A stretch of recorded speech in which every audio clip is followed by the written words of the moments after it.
necessary as an applicant who wants to become a broker to be able to get business or to get confirmation from the producer to say that that company which is applying for membership has the knowledge in broking to be able to give a service.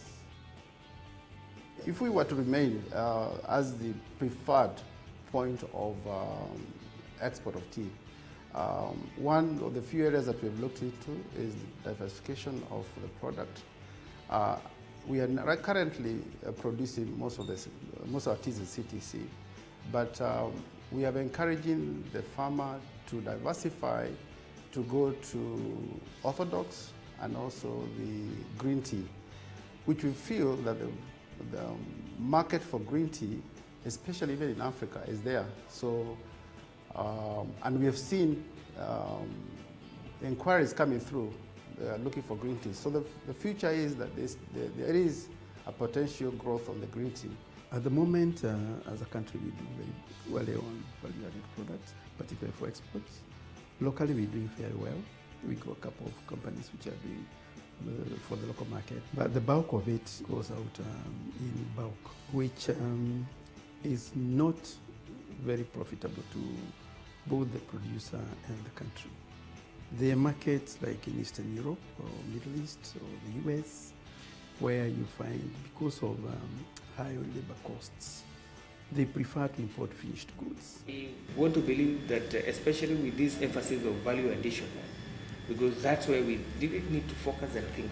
Because that's the only way we'll be able to penetrate more markets, and we'll be able to make sure that each market which is a tea consuming or any other beverage consuming is getting attracted to change over to our own way of doing business.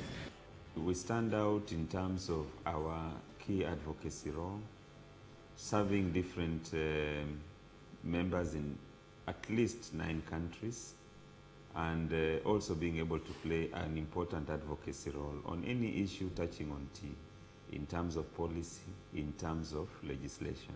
The East African Tea Trade Association, it's a voluntary organization which brings together tea buyers, tea producers, warehousemen, and tea brokers. We have been able to guide ourselves on the various issues without a particular interference from any angle, and this forms majorly the cornerstone as to which the transparency comes in, and with this transparency comes the success of the trade. We have to work in conjunction with the government in the way that markets, as a buyer, it's very difficult for me to go into the market. But collectively, it is very simple that with the international Minister of International Trade, with the conjunction with the Tea Board of Kenya, we are able to strategize certain countries that we know that we can penetrate. Obviously, some of those countries are already consuming teas from other destinations, but we believe that they will still prefer Kenya because of the quality. Time is coming whereby our small and medium enterprises also should be in a position to venture outside. They should be in a position to export our teas. And this can only be done if structures are put in place that, one, will motivate them. Good afternoon, 2, members, create a conducive environment delegates, to them to venture into value addition. officials What has been fronted by some of the policies of different companies. is that We are starting the afternoon session, and I would like to call upon the various presenters to come forward, and that includes Mr. Peter Kimanga. I can see he's already here. We have Professor Philip Owor. Global university partners will obviously find. We have Madam Nioba Lubemba, and then we also have Mr. Willie Mutai. Consistently been what you may say a defined a regular and a consistent revenue earner to the farmers. So then We also have and to ensure that they Dr. deliver Mohammed the best is. For the investors Ziad. in the tea industry, also my take would be they have been in this business for long. They have supported different economies, and through the East Africa.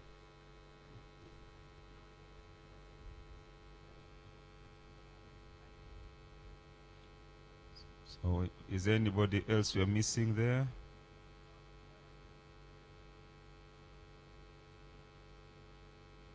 So with that, the session chair for this, the session chair for this particular presentation is Mr. Albert Otochi, who will be guiding and leading this team through the afternoon sessions. I'm sure he'll work it out how we'd like them to make their presentations.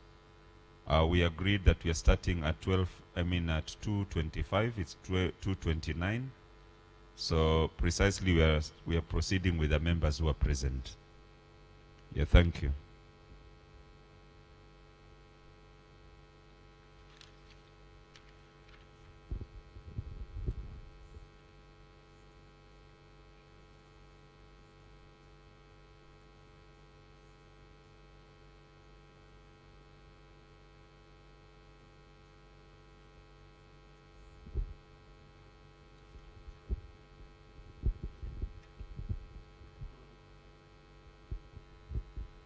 Good afternoon, ladies and gentlemen. Good afternoon. This afternoon we have 5 presenters. The first 2 presenters will be Peter Kimanga and Professor Owor. After the 2 finish making their presentation, the presentations, we shall open the session to plenary because Professor has to catch his flight back to Nairobi. Then we shall proceed with the rest. So I'll want to request the gentleman, please have presentation 1B.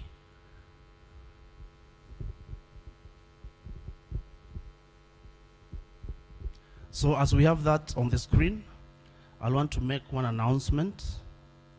We should have had somebody from Trademark East Africa, Laban, presenting this morning. He was not able to make it, but we will have this presentation under ICT carried to tomorrow morning. So those who are asking for more information on the e-auction in India, we shall have this in the morning tomorrow. Ladies and gentlemen, I want to invite our first presenter this afternoon, Mr. Peter Kimanga, who is a director at Global Tea, to come and give his presentation. Peter, please. You can also introduce yourself a little more. Thank you, Chairman. That I can do a little later. This presentation was supposed to be done by Tom Muchura, but after seeing the prices last week, he decided to decline. And Humphrey requested me to do the presentation on his behalf. Ladies and gentlemen, good evening. Is it afternoon or evening? Good afternoon. Before I do my presentation, I want to be remembered for 2 things the last 2 speakers said, which almost meant the same thing. Angela, who said about premiumization, and the speaker from India who said they are not focusing on production, but rather on quality and market access. That is the message producers should take home. I want to take you through a small journey of from 2005 to 2014, or rather 2019, 14 years, because I think that is the times we will have the best years for tea and probably the worst years. I'll start with 2005. It is when it was perceived that production matched demand, and prices started rising from then. But it was more pronounced from 2007 to 2009, when consumption grew by about 3% and prices started rising. But you also recall from 2008, the weather patterns became very erratic, culminating in drought in 2009 in Kenya, India, and basically most of the tea growing countries. And production came down sharply. I recall in 2010, when the prices had gone at all-time high. At that time, Uganda prices had reached an average of $1.92. The FAO IGG did caution producers not to overreact to those good prices by planting more tea. There was concern that those good prices may force or may make some producers increase their acreage or improve their husbandry.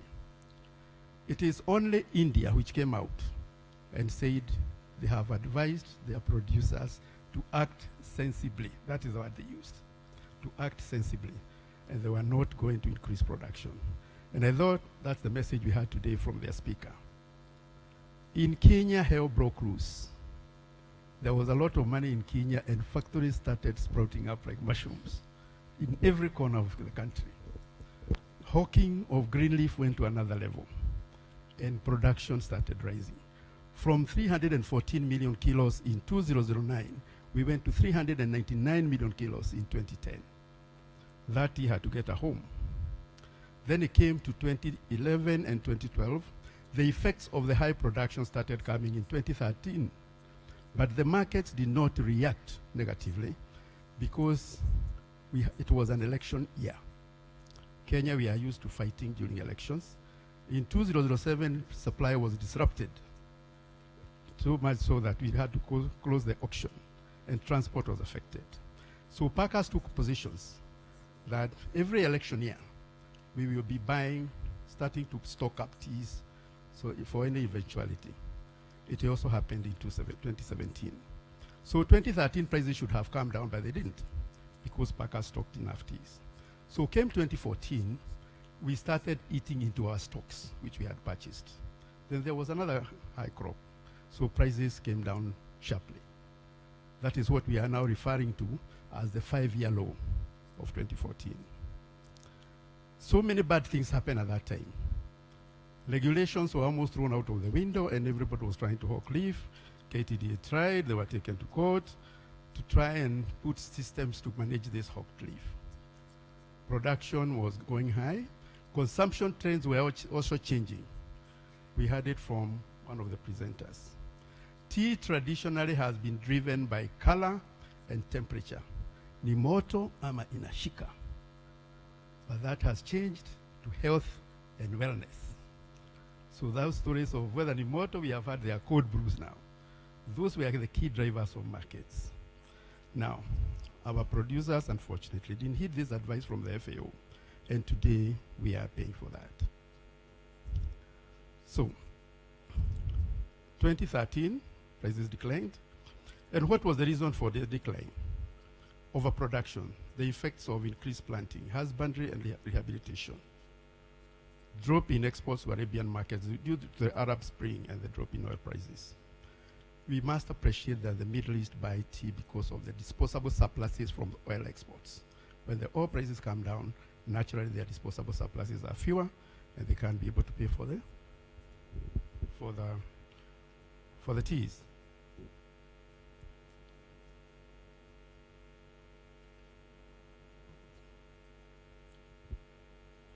Sorry, my friend Mr. Tom Muchura had told me technology I'm saying doesn't work. So he said, whenever you are going to do a presentation, please carry a hard copy. So I'm not referring to that one. Thank you, Tom. So the decline in quality has been as a result of those few. Then we also had a decline in quality because of the mushrooming factories, like I said, in 2010. Then lack of expertise. We have some factories in Kenya which were opened by people who would have never run tea factories. And they were hiring people left, right, and center, and going out there, I wouldn't name where, purchasing machinery which were not tried anywhere else. That was the result of the decline in the quality.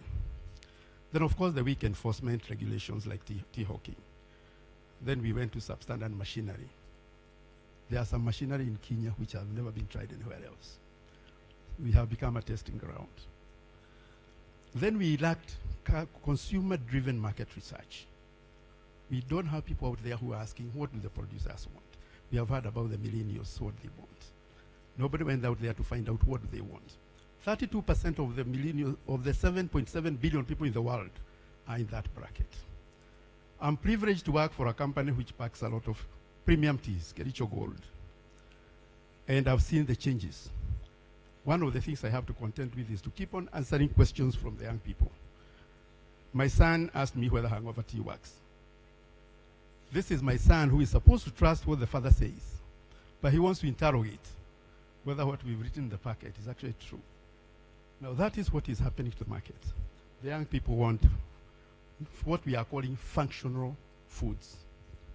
Foods that provide something slightly more than nutritional value. If it has to be antioxidants, it must be full of antioxidants. You can't give half antioxidants. There are these search engines, Google, Facebook, name it. If they want to Google where the best tea comes from, they can get the information for free. Now that is what is driving the markets. People want functional foods. Tea is fortified with something else. Black tea is no longer cool, but when you blend it with something else, you fortify it with vitamin C, you fortify it with, it is becoming more cooler. And the naming, the names we are putting on, the fancy names we are putting on tea, that's what's driving the markets. My fruit and, we have a product called Health and Wellness, individually wrapped tea bags. We call them individual selfies. And these young people are really buying it. So we lack that consumer-driven research. Then, of course, our governments have not been reactive to the tax regimes. It is easier in Kenya to buy tea when you are seated in Egypt than when you are in Mombasa. If you are in Mombasa, you must pay VAT. If you are in Egypt, you don't pay. But then you have to claim, which claims can take even 4 years. So that has slowed down there. If you are a packer in Kenya, God forbid, it's even harder to buy tea because you can't buy from the 0-liter tea auction. You can only buy from the buyers or from the producer on payment of 16% VAT, which you have to claim after export and have to prove that you exported. Otherwise, the claim becomes invalid. So that has slowed down the value addition proposals. Then, of course, we shrunk the very popular Tea Board of Kenya to a small desk called the Tea Directorate under a large AFA. That board was very strong with regulation, it was very strong with market research, it was very strong with promotional activities. But that has since been reduced, so it's almost not seen where it operates from. So we are not where we are by accident. I think it's by design. And now we go to the consumer changing habits.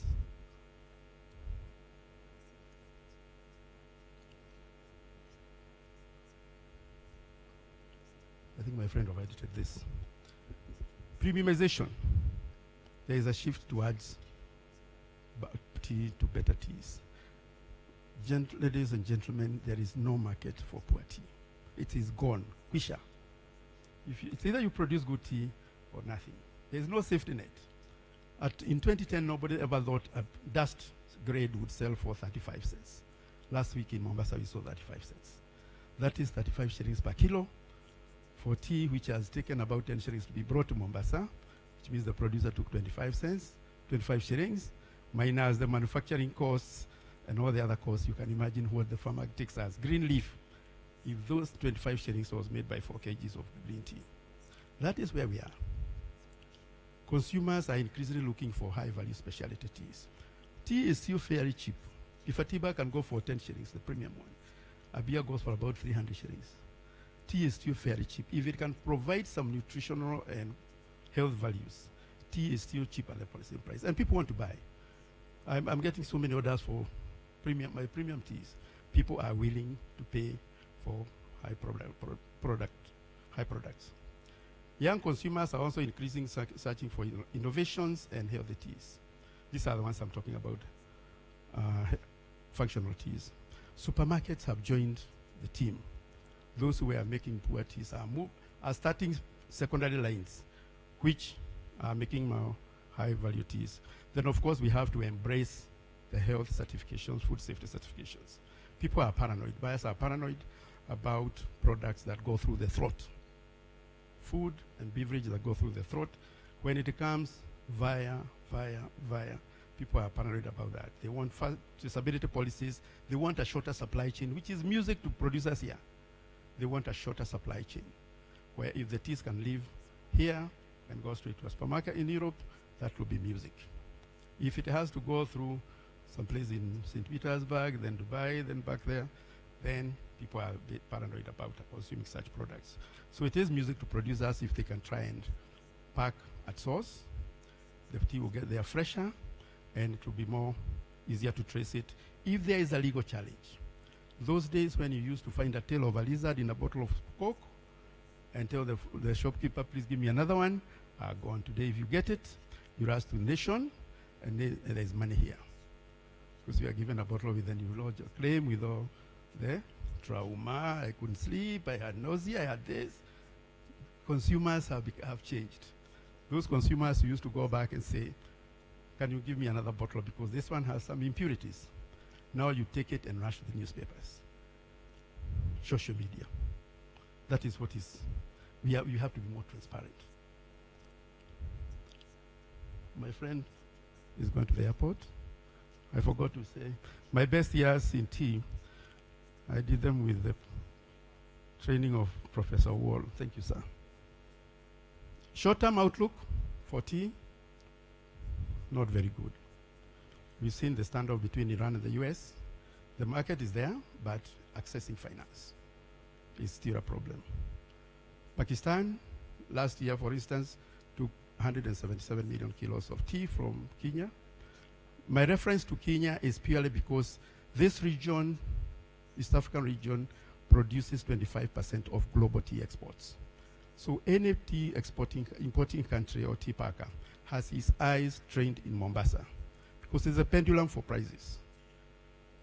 So if they took 177 million kilos from Mombasa out of a production of 192 million kilos, that's about 35%.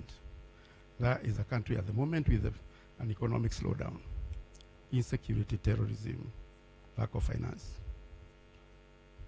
Everything is going down. And they don't expect it to recover in the next 2 years. Economy is at 4% growth, which cannot create jobs. Insecurity, people don't want to invest there. 400 doctors killed in 2 years. All the bad things are happening. So that market, they have to pay less. Their currency has been devalued by about 20% in the last 1 year. And that is Kenya's or East Africa's key market. Sudan, the political climate, again a bit turbulent, although it's improving now, but they are going to the rainy season. Sudan's road network is very poor. When it rains, lorries don't move. So again, that's a market where as much as they want tea, there could be some problems until the rain stops. You must have seen those who have been watching CNN last week. There's heat wave in Europe. I doubt Angela will take some tea because of the heat wave. That's another problem we are having. So short-term outlook, not very good. Long-term outlook, yes. Producers, I think they need to start a conversation and ask themselves whether what they are bringing in the market is worth the effort.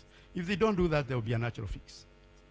Some people have to close down, volumes will have to come down, then the prices will go up. That is long and short of it. Mombasa, for the last 2 weeks, 30% of the teas have been coming out lots. And it says reprinted. 30% of tea coming out of the auction is as simple as saying, return this tea back to sender. But it's coming back to the auction for resale. That has dampened the demand because every time we are seeing volumes increasing in the auction. Even when you say there's drought, the volumes have not come down. We have to start a conversation. Thank you. Thank you, Mr. Kimanga. Please, let's appreciate Mr. Kimanga. Can we please have this screen sorted? Our next speaker is Professor Philip Okinda Owor. Professor Owor will be leaving after making his presentation. He has to catch a flight. And it's now my pleasure to introduce Professor Owor. He is a professor of chemistry at Maseno University, Kenya. He worked at the Tea Research Foundation for 22 years, the current Tea Research Institute. His research work focused a lot on tea quality, processing, agronomic procedures, and many more. The list is endless. He has won many international awards, published widely, addressed many science symposia like this one, over 100 of them. And he has, to his name, very many accolades. Ladies and gentlemen, please join me in welcoming Professor Owuor to make his presentation. Professor. Thank you very much. All protocols observed.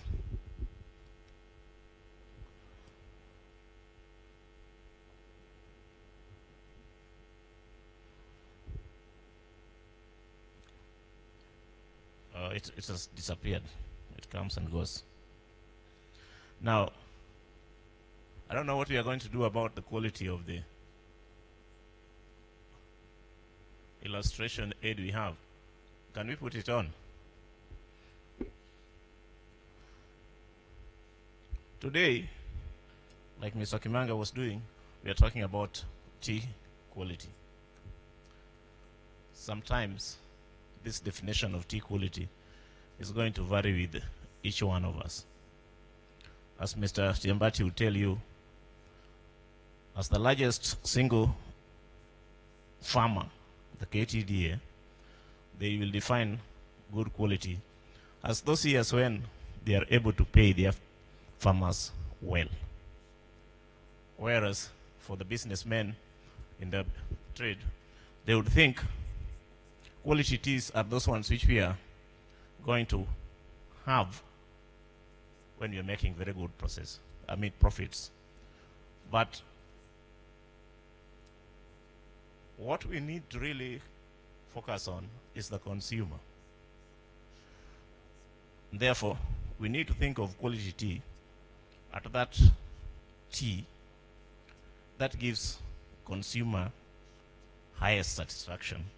And when a consumer is satisfied, the consumer will be willing to pay more for the tea that he is buying. How do we ensure that the consumer is getting what he wants? A lot of times, as had been alluded to in the morning, the prices of tea have got nothing to do with quality. Quality becomes an issue really in those years when our productions are very high. I know all of you are aware, the years when you make your worst teas, that is the year when we have lowest production, you get the highest prices. Consequently, we can't say those are the years when quality is highest. To a large extent, quality, prices in a black tea or in a tea trade is dictated more and more by supply and demand, not really quality. But as people in the business, it is in our interest that we have what we objectively define as quality tea. Towards this end, there have been several attempts to have international standards that will ensure what we call quality is really quality to everybody in the business. The first standard that was made was the ISO 3720. And it was made after the realization that there could be need for control of the price of the teas that we put in the market. The only measurable quality parameter that the ISO 3720 realized or proposed was that it was important to think of the phenolic contents of tea and caffeine levels. The only unfortunate thing that was not done, limits were not set. And the reason limits were not set is because, one, there wasn't reliable methods of determining those parameters as at that time. Consequently, several efforts had been made by the ISO subcommittee on tea. I'm happy to have met Dr. Sayad in most of those meetings when we were making those standards. And the standards that we were making dealt mainly with the methods of determination. And therefore today, we are happy that we have methods for determination of polyphenolic content of tea, both green tea and black tea. But I can take you back a little bit. In the early 1980s, UNCTAD commissioned a consultant to develop what was referred to as the minimum export standard tea, quality for tea. In this standard, there was an attempt to put chemical parameters that would define quality tea. There were two. The first was crude fiber content that was set as 16%. That is exactly the same level that ISO 3720 also proposed. The danger with this crude fiber content level is that in our analysis, the very bad BMF teas were the only teas which were not meeting the standards. For Kenyan teas, all the teas were meeting the standards. For Malawian tea, it was the same. Those were the teas which we tested then. The other limit that was set was what is called the theoflavins content. Theoflavins has got a little history. Sometimes, as Mr. Philip Ngetich would tell you when he was recruiting me in tea research, I think that was the essence. The essence was that this level was being introduced and Kenya did not know where it stood. And Kenya didn't want to accept the standard because we didn't know whether it was going to affect us positively or negatively. The level that was set was 8 micromoles per gram. Again, our teas, all of them, were almost doubling the amount of set theoflavins levels. But theoflavin per se, we determined, was not really the quality parameter that we would use to evaluate tea. We have now done subsequent work that can be used better, but today I'm not going to talk about that. And then, the other parameter that was set was the moisture content. The moisture content was set at 6%. The problem then arose. Where were we going to take the moisture content? Where were we going to say now, your moisture content level has exceeded the limit? Most teas, ex-factory, are 3%, have 3% moisture content. But most teas, as they move on, tea is hygroscopic, it continues to absorb moisture.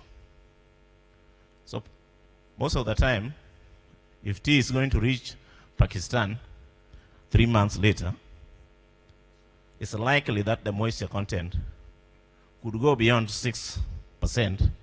And then, who was now going to take to bail the cat and say, it is my responsibility. Consequently, this minimum export standard was not accepted. Now,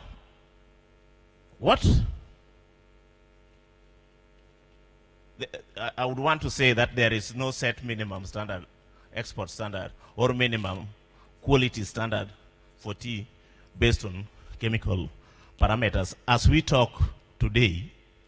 But every individual factory, every individual processor has got in his mind what he terms quality tea. What I'd wanted to talk about today at length is how can we achieve this thing that we call quality tea, that is the tea that is desired by the consumer. There are several things we do. It all starts with our agronomic and cultural practices in the field. Then we have to watch our factory processing techniques, and we have to worry about our handling post-processing. That's when we can ensure that we have quality tea. In terms of agronomic and cultural practices, one of the things that we would want to think about is that, are we always meeting the plucking standard that we desire? Yes. Most of us meet the plucking standard 2 leaves and a bud. As you are all aware, is the 2 leaves from a bud from leaf recovering from pruning the same as 2 leaves from a bud from leaf in the 4th year after pruning? Meaning, although the 2 leaves and a bud is a good standard, and it gives us very good way of controlling whatever we get into the factories, we have to understand that as we are getting further, as we are nearer and nearer to the pruning cycle, what the leaf is producing is lower and lower quality in terms of chemical composition. The plant grows in a stomptic way, so it starts growing very slowly, then it starts going fast when after bud break. Consequently, one of the things that we say is that we want 2 leaves and a bud, and these 2 leaves, 2 leaves and a bud, sometimes we get it after 7 days. If you are in Malawi, you can get it after 4 days during their fast growing season. And there are farmers who are producing 2 leaves and a bud once a month. They are all 2 leaves and a bud. I want to convince you that the longer you stay before you pluck, the more inferior your 2 leaves and a bud is. One of the ways that we need to observe to enhance our tea quality is to pluck more and more frequently. Yes, in a plucking cycle, some people argue you are going to get less quantity. In the long run, in a year, if the slides were available, I would have shown you, if you are plucking more and more frequently, you actually have a higher overall production per unit area compared to somebody who is plucking maybe 14 days. Plucking 14 days rounds. The other thing that we have done extensively is the use of cultivars. Yes, there are cultivars which are very superior. There are some cultivars which are not superior. But our assumption is that if we have a superior cultivar in one area, it is going to stay superior everywhere we go. That's not right. We have compared 20 clones in Kenya in 3 different sites and ranked them. There is no single clone that retained its position in quality, whether it's as measured by my reliable analytical instrument, I'm sure, or by my laboratory instrument. You don't get a single clone that retains its position. What does that mean? Yes, there are quality clones and some clones which are not very good, but we must assess them for quality in areas of intended mass production before we go into the mass production. That is the only way we are going to get very high production. I would want to briefly talk about processing, as had been alluded to by Mr. Kamanga earlier. One of the most important things in the factory is really having personnel who understand the business and who understand what good tea quality is and how to make that good tea quality. Training. There are many factories where training is taken for granted. You get personnel who have, you get employers who have invested very little in the training of their personnel. But even if we have trained personnel, one of the most important things is leaf handling. When I was still at Tea Research, one of the things that we used to have in April, May, in November, they used to have a very bad terminology. Tea is rotting in the field. It was not really rotting. It was just overstaying in the field. One of the things which is difficult to measure or to correctly determine in tea production is what is called withering duration. Sometimes we take it for granted. The optimum withering duration is between 8 hours and 20 to 22 hours. What happens subsequently is that as your leaf is staying longer and longer, the leaf is undergoing quality losses. And I am sure most of us, that is the way we process. In Kenya, it's common to say, I need my 14 hours wither. That is when I start. But let us think about it. You are a smallholder producer. You started plucking at 6 in the morning. Your leaf is transported to the factory. Sometimes it arrives at 6 again in the evening because the lorry happens to have passed there just once. Meaning, your leaf has undergone what we call chemical weather for 12 hours. Then we again put it in over the trough there for 14 hours. And then, when we start manufacturing, the rate at which we are manufacturing is slower than the rate at which we plucked. Meaning, as we continue manufacturing, the quality is going down and down. That's one aspect. The other aspect is weathering temperature. We get our best teas when we do weathering at cool temperatures, about 20 degrees. When your temperatures get beyond 30 degrees, which we usually do when we have excess leaf and use a lot of steam, what we are doing is deactivating polyphenol oxidase that you need to get your leaf withered. I don't think we can go much longer than that, but as 22 years is a long time doing research on one thing, so we could talk about it for a long time.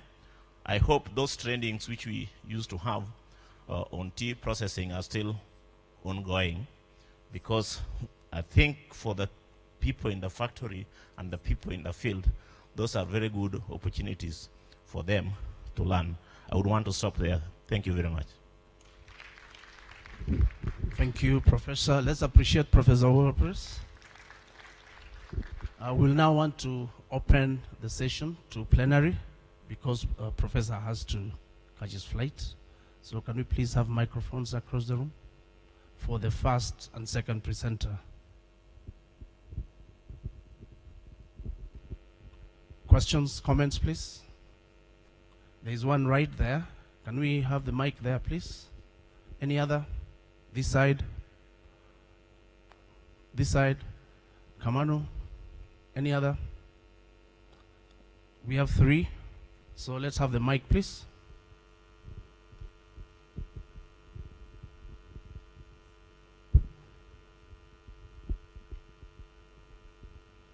There are no mics. Use this one.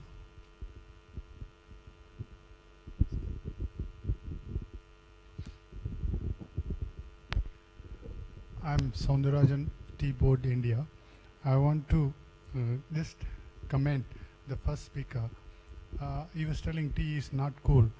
I said tea is cool. If you want to see, you come and see in India. Tea is cool.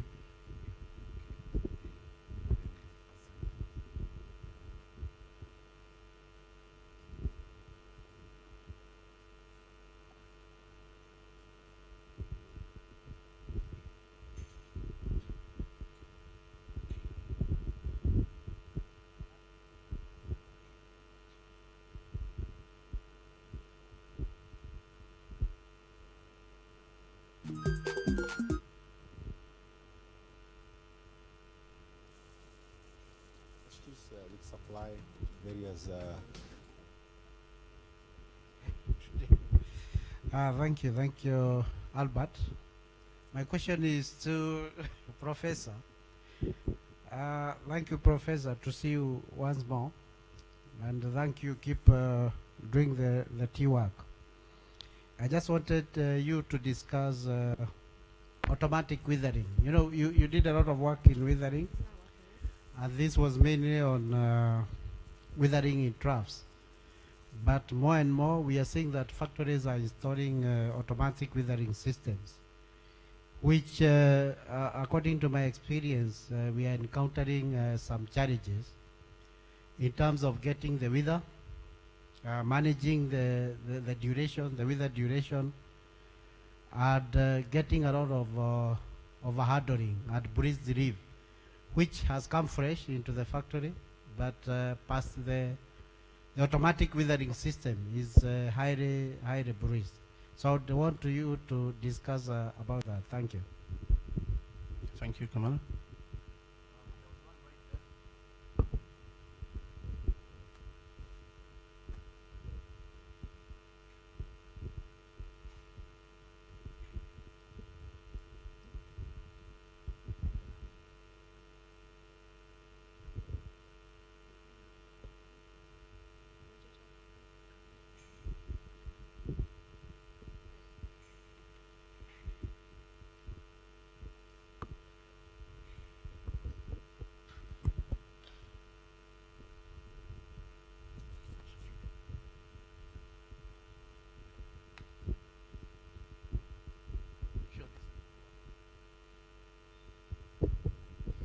Thank you, Professor, for the good presentation. There's something you said, it's like you said it in a parable, but I didn't understand it. You said that plucking every day that is better than plucking like within 14 days, and it brings more quality. I didn't understand it well. I need some more explanation. Thank you. Any other question? There's one right here and one the other side. So once we have these three and some, then we can take the answers.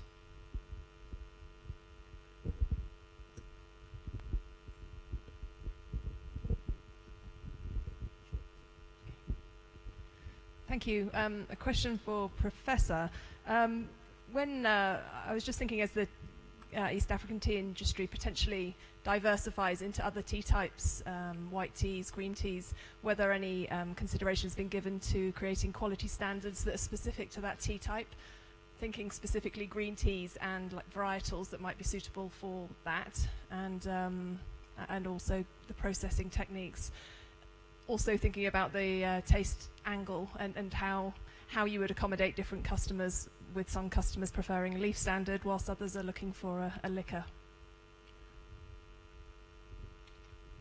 Yeah, just a clarification for Professor. You started by saying the quality analysis that involved the scientific approach. The BMF did not pass that quality parameters. Would you recommend that this is a tea that still should be taken by human beings, really, if it did not qualify? Thank you, Sam. Let's take Dr. Imberia. Thank you. I think mine I would address to Mr. Kimanga, probably Mr. Kimanga and Prof. The question of quality, low quality, especially at this time. Because if you look at the prices, particularly this week, they are hopefully very low. Some actually 30 cents. Yet, those teas, a few months back, same quality as it was probably anything above $1.50 and so on. So really, I don't think we are measuring the quality there. The question is actually supply and demand, if that is what we can say. My take on this is, as an industry, if we go that way, it's not sustainable. And definitely the trade will die. It will die to the producers, and even the buyers will cease to exist, because you might think you are buying a good price, but 40 cents cannot even meet the cost of production. So my take is this: I think we need, is the time we came up with the minimum price. I'm talking about minimum price, at least, which meets some basic cost of production. Thank you. The other thing I would like to address is the issue of quality, and probably Prof might address that.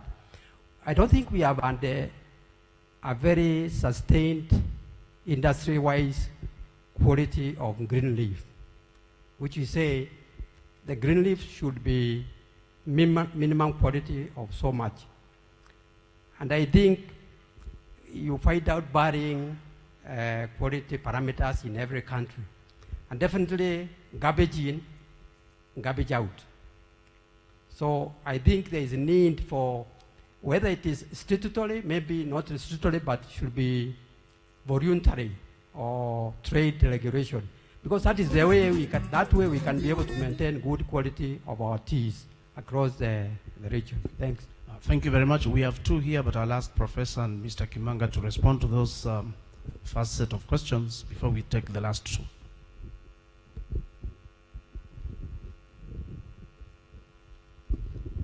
Thank you, but sometimes I will stride into your area without knowing.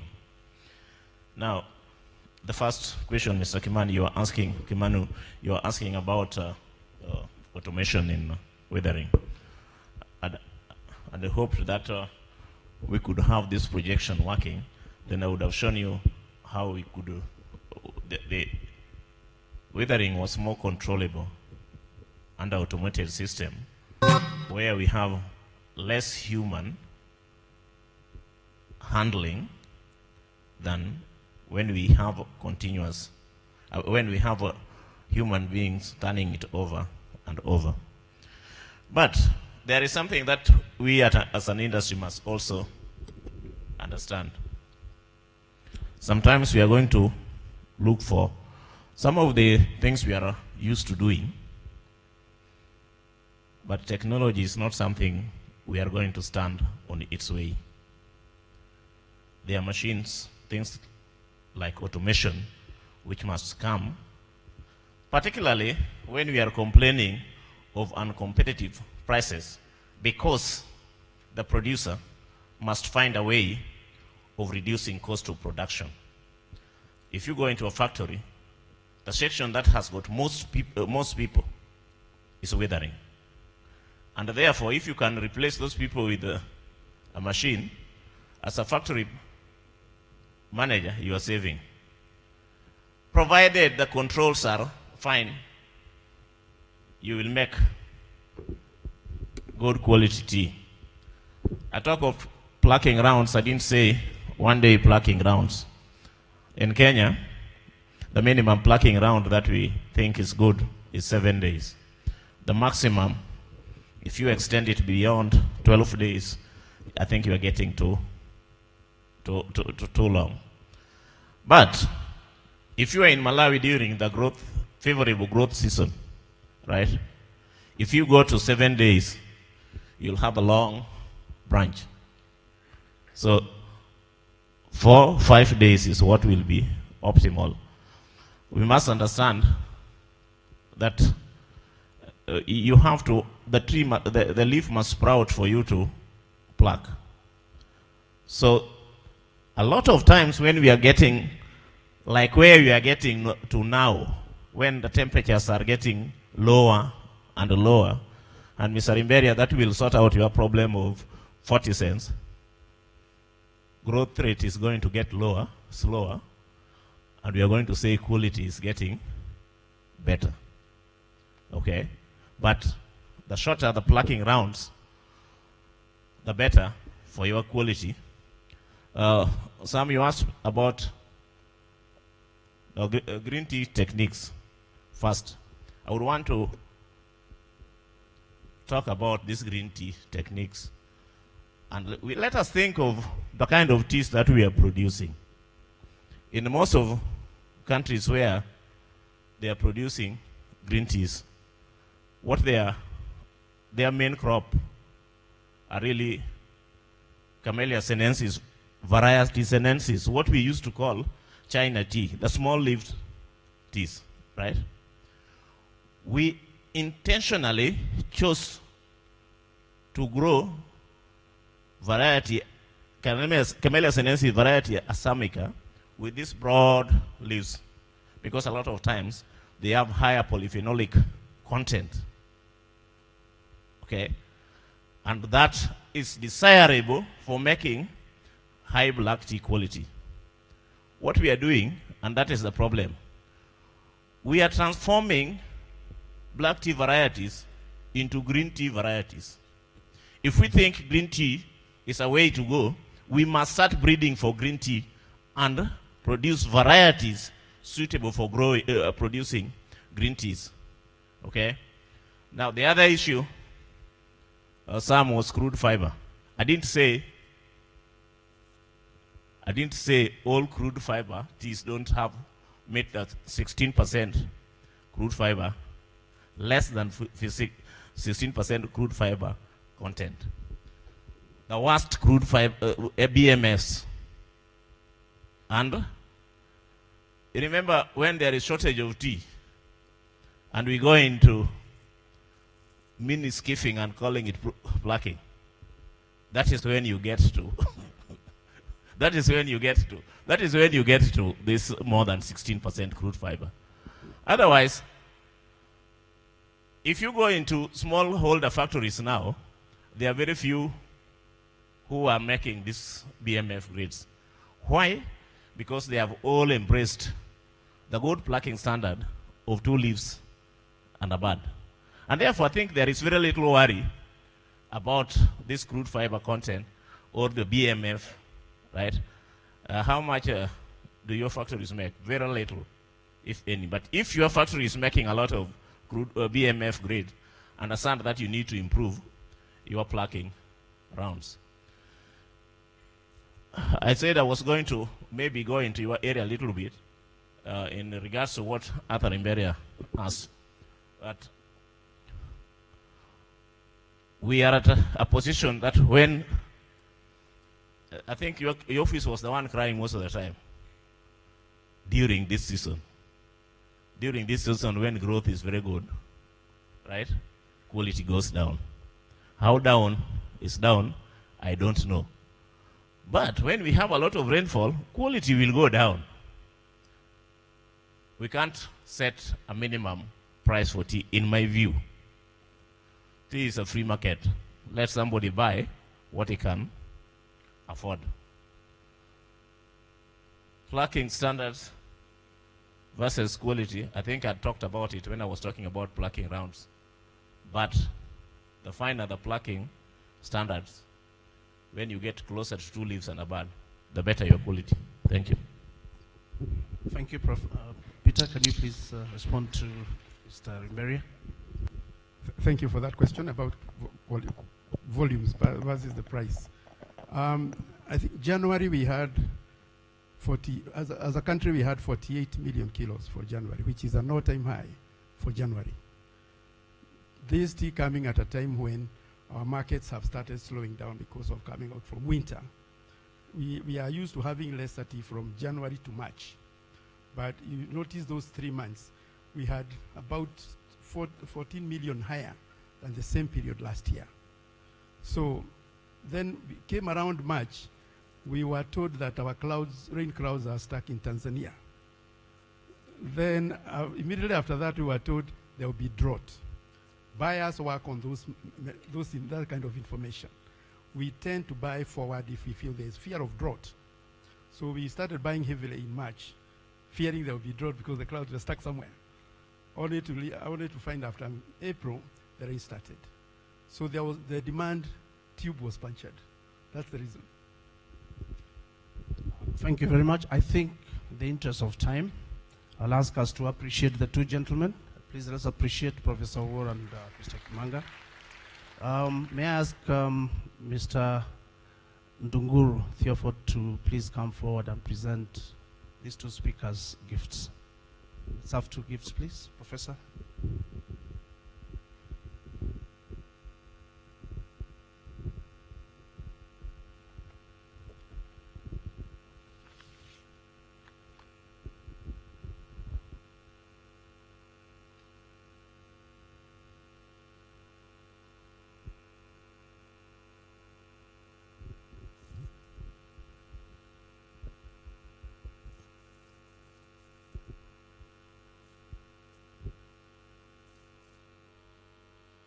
Thank you. Let's appreciate them once more. Thank you, Professor and Mr. Kimanga, and we wish you a safe flight back home. Ladies and gentlemen, I want us to move to the next speaker. And our next speaker is Ms. Mioba Lubemba. Ms. Lubemba is a Senior Program Officer, Institutional Strengthening, International Trade Center. She assists in small and medium enterprises in developing and transitioning economies and helps them become more competitive in global markets. ITC is currently working with the East African community and the EU to grow East Africa tea export sector. She has supported agribusinesses in manufacturing around the world. She's a graduate of the UK Institute of Export and International Trade. Ladies and gentlemen, join me in welcoming Mrs. Lubemba. Ms. Lubemba, thank you. Thank you very much.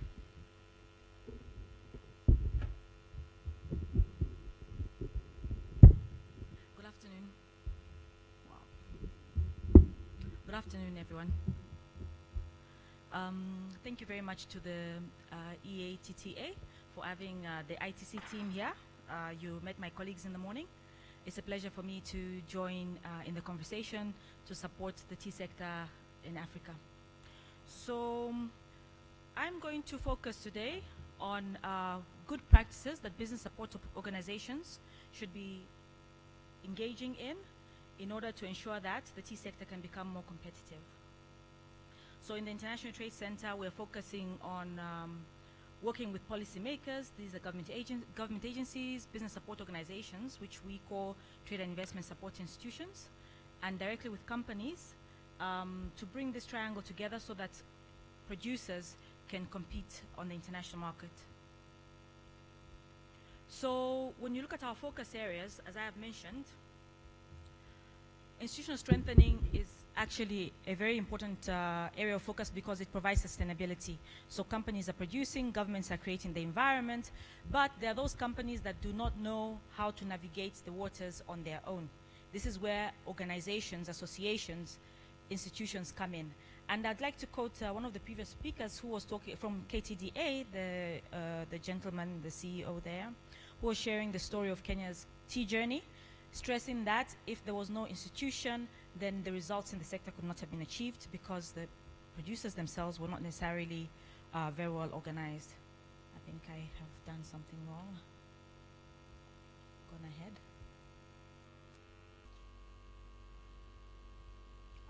My fault now. What did I do wrong? Okay, this is my printout. Unfortunately, I don't have a printer, but I've got a phone, so this is where my presentation is. In any case, when we talk about good practices of institutions, the International Trade Center actually has a model, a good practices model. We have benchmarked institutions all around the world, and we have invested a lot of time, 50 years, working with institutions and business support organizations. Today, I'm focusing a lot on associations because these are the intermediaries who have the biggest difficulties in meeting the needs of their members. So we have our model. We've done a lot of work in this area to identify what makes an organization actually functional, what makes it deliver value.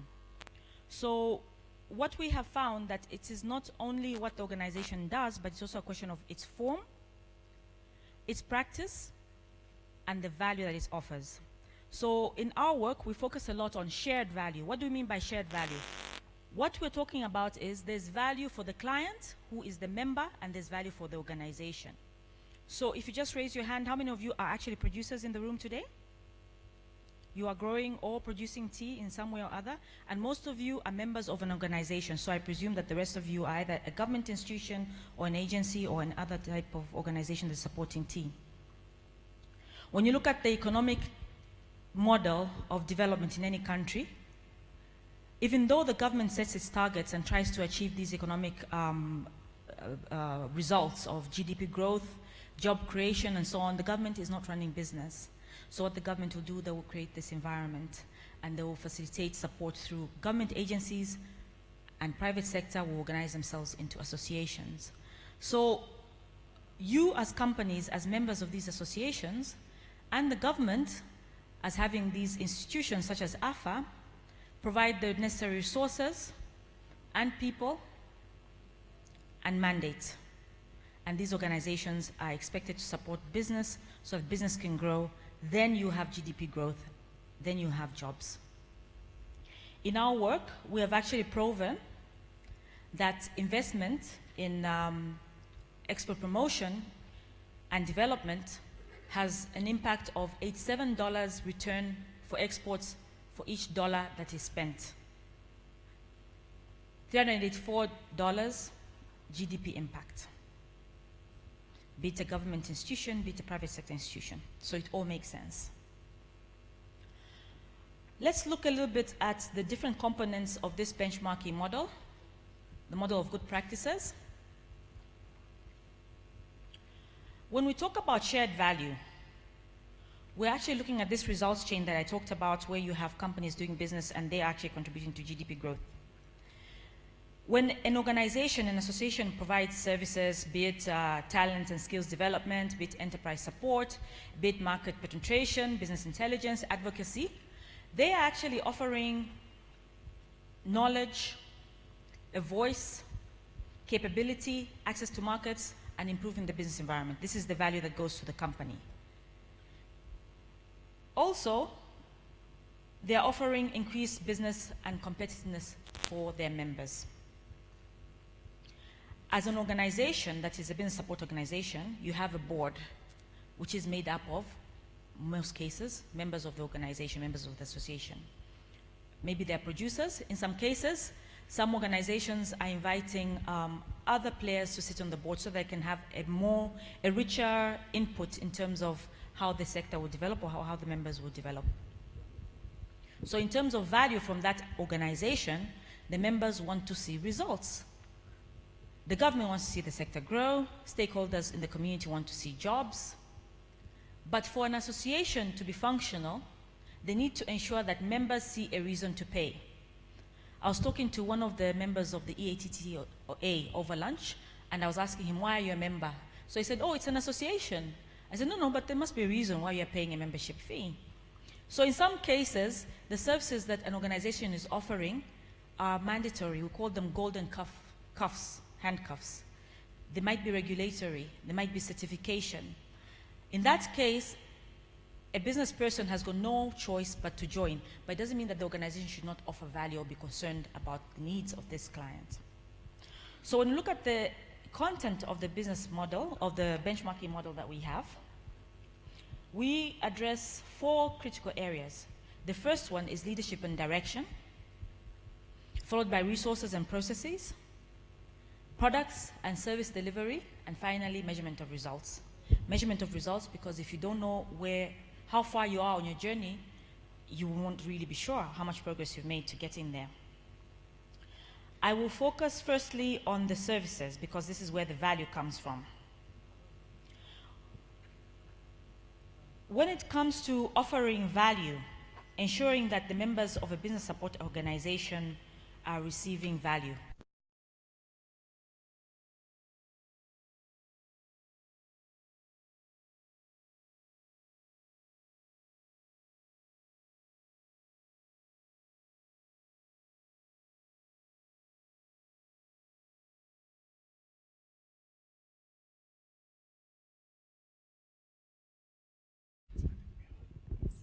Sorry, I was offering to be legal counsel for EATTA.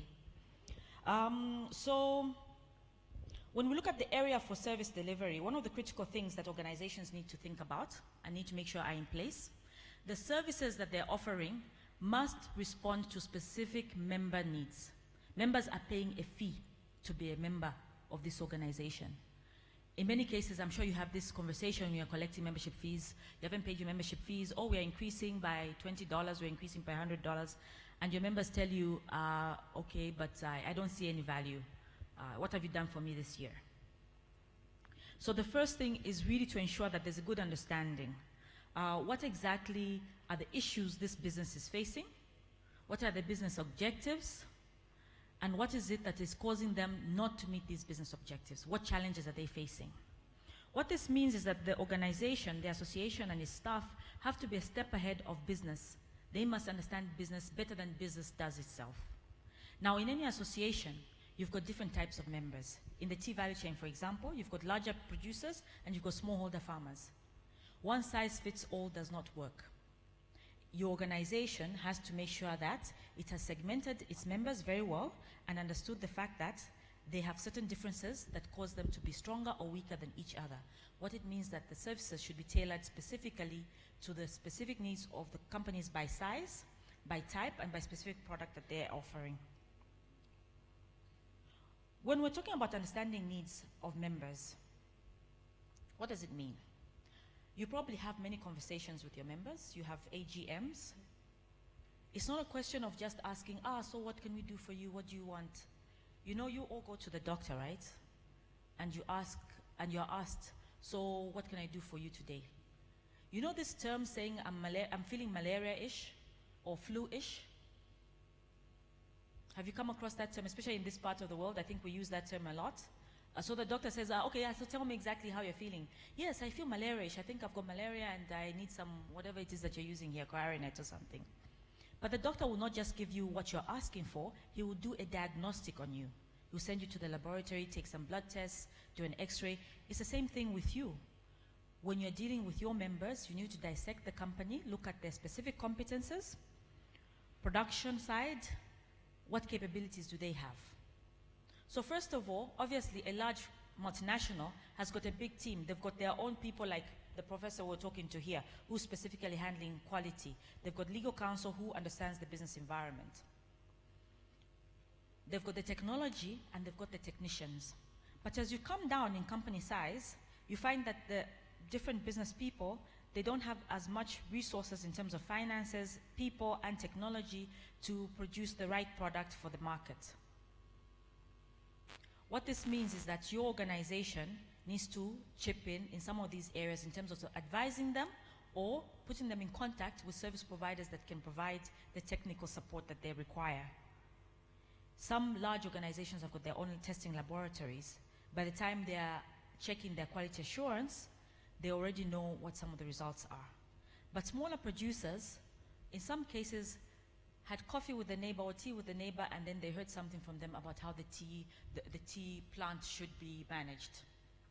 So in that case, you as an organization should understand what are the limitations of the different sizes of companies and what programs can you offer. I must apologize to you. I can assure you what I'm saying is more exciting if you can see the images. In any case, the service portfolio needs to still be very flexible and responsive to the changing business environment. Let's go a little bit further into the specific approaches that you can use to understand what the members need. And these are all parameters that you have to respond to as associations or as institutions. Later on, if you go to the registration desk, you'll find a leaflet, a small card, which helps you to go onto our platform and be able to look at all the different good practice parameters. So apart from the presentation, you'll be able to do that. So in addition to looking at the internal capabilities of the different enterprises that you are working with, from the bottom of the value chain to the top of the value chain, depending on who the members of the organization are, the business support organization needs to understand the environment, the country environment. So let's take a line on quality, which we've already discussed at great length. The association needs to understand how good the quality support infrastructure is, how capable the technical service providers like the Bureau of Standards are, and which other service providers are available in terms of supporting quality assurance or advising on quality. It comes back to the quality capabilities of the company. So on one hand, if the company does not understand quality and the environment within which they are operating, the institutions are not able to support them in quality assurance, it means that your companies obviously will not be able to meet the requirements in the export market. So that means the association or the business support organization needs to fill in this type of gap. So some issues you can recognize just by looking at the data, the profiling data of the company, the environment within the country, the infrastructure that is available, the logistical infrastructure, the trade policy, the legal requirements when it comes to hiring and firing, and how this affects the company that you're supporting. Beyond that, the business support organization needs to look at the export market. It's a cycle in that you actually start with the end market. What does the consumer want? What does the end buyer want? What are the commercial practices? How does tea get to the final market? And based on this, be able to mirror back on the country in border in capabilities, and then finally the company's capabilities. I talked about other players in the ecosystem. When we support business support organizations, associations, or institutions, we do not only support individual organizations, we look at the whole ecosystem.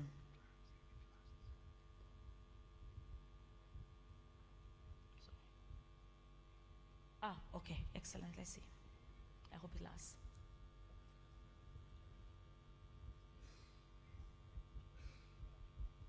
Okay, so I was talking about the diagnostic. What I'm trying to help you appreciate is the different good practices when it comes to understanding clients. So when we are looking at whether an organization is actually responding to or operating at a good practice level against the benchmarking model that we have, we're checking the service offering, whether it is based on client needs, a diagnostic, specific structured analysis of what the company actually requires. So we talked about segmentation, we talked about visibility of the services. You might have fantastic services, but they must be visible. So I visited some of the websites of the people that I saw registered, the associations that are registered there, and in not all cases are the services readily identifiable. It's great that you can have a fantastic service, but the people you're targeting should be able to find it. So when we look at the methodologies, I talked about the diagnostic of the internal environment, production capability, strategic capability, skills that the company has or the producer has. And you know even better than I do that at the bottom of the value chain, at the smallholder level, they just know in many cases that tea will make them money. The science of it, they will not be as capable as the larger producers. So that means an association or an organization, a business support organization, needs to bridge that gap and build their capacity in terms of their understanding at the layman's level to ensure that they can succeed in their businesses. So when we're looking at the business system and environmental analysis, we have the internal environment of the company, the country environment, and then we've got the global environment. So a business support organization is examining all these factors and trying to understand how a company or an enterprise or a farmer will be affected. The question that we ask when we're checking whether the organization is meeting the good practices, whether there's a standard process. Are people just looking at other organizations and copying the services that they're offering, or are they actually talking to their members and making sure that what they're offering is actually what they need? And if not, of course, when the bill comes at the end of the day in terms of getting the membership fees, the members don't want to pay. So there has to be that exchange of information to really understand what they need. One other way of understanding what the private sector will need, of course, is through the value chain analysis. This is one of the best ways to understand what are the gaps in the value chain and which players are affected in which way. Which organizations or institutions, be they government agencies or private sector agencies, are providing services to support which group in the ecosystem. So I think that Kenya has really made very good strides in this sense, in that all the different players along the value chain seem to be very well supported. Now, if you are in a business support organization, whether you're on the board, or you're a member and you want to influence what the organization is doing through the annual general meeting or any other way, one of the things that you need to watch out for is there has to be a very good distinction between the service offer of your organization and what other organizations are offering, because this is where organizations lose value. So first of all, the organization may not be capable, it may not be in their mandate to offer a particular service, but they still do it, and yet there is a crossover. So in a situation like this, where tea factories are members of large-scale producers and small-scale producers, there could be some thematic areas that are similar, which need a collaborative effort of support, especially when it comes to business environment, if it requires advocacy with the government to change particular policies that might affect competitiveness.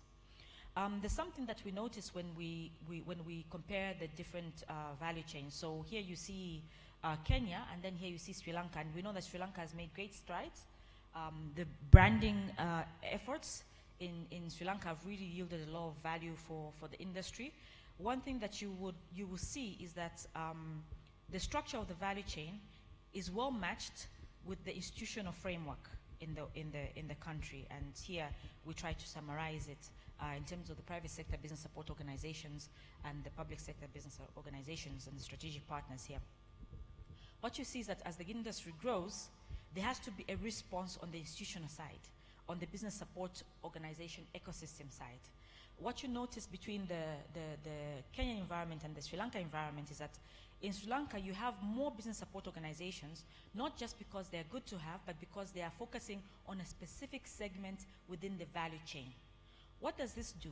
It means that as the numbers of specific players in the value chain increase, it creates value to give a specialized focus on their specific needs. Then, for that reason, you find that they need to move out of the association. So if you have a large association, like KTGA, and there are some who are branching off on a particular type of tea, and they become so large in number that they've got special needs, then there is natural process where they will move out and become another type of association because they've got specific needs. The danger of continuing not recognizing that there are different segments in the group, is that the service delivery becomes diluted. So the services become more and more generic in terms of what the organization is doing.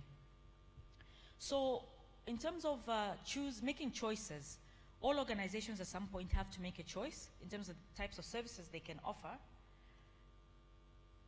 There are certain criteria that need to be followed, some analysis. So the service needs to be demand-driven. It means that there's somebody somewhere who has asked for it, or they're coming to ask for it. Remembering, of course, that companies or players, business people, farmers, they don't always know what they need. Sometimes what they communicate as a requirement might just be a symptom of something bigger. So sometimes you receive a call and somebody saying, my goods are stuck at the border, they're not being processed, or my tea is not selling, I think somebody's corrupt somewhere. Then you find that when you do an investigation, actually the client that was talking to you does not understand the procedure and they've not followed it. So when the service provider on the other side is not responding, they think maybe they want a little bit of a dollar or something. So you find that issues are not always what the client says. You need to dig deeper and do a diagnostic. So the service has to be, in any case, on demand. There must be somebody consuming it. On the other hand, it must respond to a specific diagnosed need. It must have high business value impact. So if you're offering services and there's no result, tangible result for the client, tangible results being increase in production, being increase in sales, then there's no point in continuing that particular service. So what you find is that there are organizations that were formed maybe 100 years ago, or it could even be 10 years ago, but they've got a list of 10 services that they're offering, and 2 of them, nobody has ever used them. It means these services may not be on demand. In any case, there are some organizations that go beyond their mandate, so they think a service is good to have, and they start doing it because another chamber in another country or an association of manufacturers is offering that service, and they start doing it, but it's not within the mandate. Those types of services need to be divested. In any case, some organizations are punching above their weight in that they don't have the people, they don't have the resources, but they try to do services, to offer services which they don't have the capability of executing effectively. So let's talk about business matchmaking, for example. This is one of the services that really goes very badly. You go for a big matchmaking event, you've got maybe 100 people on both sides, suppliers and buyers, and at the end of the day, when you do an evaluation, nobody made a sale. Obviously, that means that these are the wrong profiles of people. Some analysis was not done beforehand to really critically analyze whether these are the right people in front of each other. So when you dig deeper, you find that somebody just did it conceptually on paper, invited people, advertised, we're looking for sellers, we're looking for buyers, we bring in them in the room, and nobody is offering what anybody else wants. So in our capacity building, when we find a gap in the area of service delivery, we actually capacitate organizations on the full-fledged analysis. How do you build a service from A to Z? How do you get information from clients to understand exactly what they need? And one of the steps when you come to the business matchmaking is exactly what my colleagues were presenting to you this morning. What is the demand? What is the supply? Who exactly is buying? Who wants which quality, which type of product, and who matches with who before you bring the people in the room?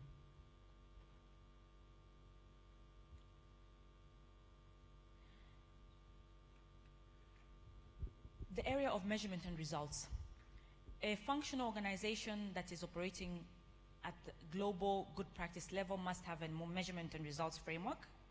There must be a process through which everything is measured and reported. So what this means is that the strategic plan has to have an M&D framework attached to it or built around it, which can help the organization track the impact of what it is doing. So let's talk about results. Results according to who? On one side, the organization can say we had a big business matchmaking event and we had 200 people participating, therefore it was a success. Dig deeper, nobody made a sale. 6 months later, nothing has matured into a substantive deal. Throughout each execution of activity or service, there has to be some form of measurement, be it through a questionnaire, be it through observation, be it through other quantitative means, but there has to be this in place. And I want to move quickly to actual client satisfaction surveying. So when we talk about client satisfaction surveying, we bring you back to the secretariat of an organization and its members. There are some organizations at the end of the year who put out a fantastic report. Okay, so we had 1,000 exhibitions, we had 1,000 B2B events, and we did great. But if they don't go through this process of really understanding what has happened with the client, the next year people don't pay the membership fee. So what do we mean by client satisfaction? The first thing is the service journey has to be pleasant, has to be a positive journey. The second thing is that there has to be the tangible results. There has to be the sale or the increase in production or whatever it is that the business has as an objective. And then the third thing is the perception. There has to be a positive perception of the organization by this client, in this case, a member of the organization. The third one is very important because actually in this day of social media, it's what people say about you that can cause other people to come or run away from you.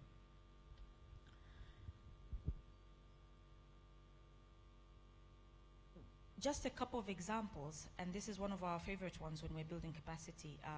The IT Association, the IT Industry Development Agency of Egypt. This organization is able to articulate what percentage the industry is in terms of the country's GDP. The reason they can do this is because they've got client data. They have information about their clients. They know who is doing which particular type of IT service, where are they located, how many staff do they have, what are they paying in terms of taxes, what is their contribution generally to the economy, who owns them. They're able to tell how much the industry is contributing in terms of export. They're able to tell how much in terms of contribution of taxes this industry is able to give to the cabinet. Why is this important? What does it mean for business support organizations? This organization is able to talk to government and say, look, in this industry there's this problem. We've been dealing with this European country and we're having this barrier. This industry will drop. Or, Mr. Government, you're introducing this particular policy, maybe you're restricting access to Forex. The implications are that this industry will drop in terms of hirings by this much from last year or whatever not, and these are the implications for the purse in terms of tax revenue. This gives the organization power to talk and influence government policy. And this is what we aspire for business support organizations. They must have all the information necessary to really pull that punch and give influence in terms of policy making or driving the sector development and all factors that are required to help private sector succeed. So when you look at the annual report, they're able to articulate exactly what they did and what the tangible result was. So they had 150 events. What happened afterwards? What came out of that? And other things that they did. 550 million Egyptian pounds came out. This was the amount of growth, and this is how we project it to be over the next few years. Organizations must know their members, and they must understand them. They must understand exactly what they need in terms of services, what issues are they facing, and what responses should they provide as services to ensure that they can be competitive in business. This is another case study that we have, the Solvent Extractors Association of India, the Sea of India. This is an organization which is self-sustaining. Now, one of the issues that most business support organizations face is sustainability. Because they cannot collect very effectively membership fees, they don't always have resources to offer effective services back. So it's a vicious circle. But the association or the organization has to take the first step to invest in quality services. So what makes the Sea of India succeed is the fact that they have harnessed data. I bring you back to knowing what is going on with your members. What are they producing? What quantities? How many people are they employing? If this is something that you don't have, it's something that you need to invest in as an organization. Because we don't have enough time, but you're going to get these services and these slides anyway, I just want to show you their last two areas that you need to think about when you look at good practices, leadership and direction. When we're talking about governance, and somebody talked about it this morning, there has to be a proper governance mechanism that is functional and effective. everybody in the organization that is a member, if it's an association, should have a voice. There must be a mechanism to make sure that they can influence decisions. This builds credibility, not only to existing and potential members, but to also technical partners who want to give support to the sector. There has to be accountability.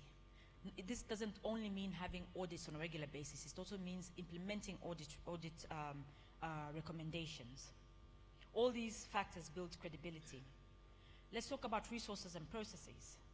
So on resources and processes, I want to emphasize client records once more and bring it back. Let's circle back to the advocacy part. Why client records are very important. When you're doing policy advocacy, you are inviting members to come or inviting companies to come. If you don't have the right database of who's in that company, you end up with an intern coming in to participate in a meeting where an important decision needs to be made about policy.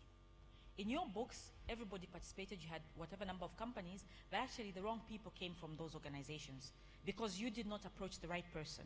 You don't have a good database which tells you who's the production person, who's the marketing person, and in that sense, you are not influencing the competitive environment. Please take time to look at the benchmarking platform, and like I mentioned, there are a couple of cards that you'll find at the registration desk. You can register on the platform and benchmark your own organization to see exactly what are you doing well and what are you doing poorly.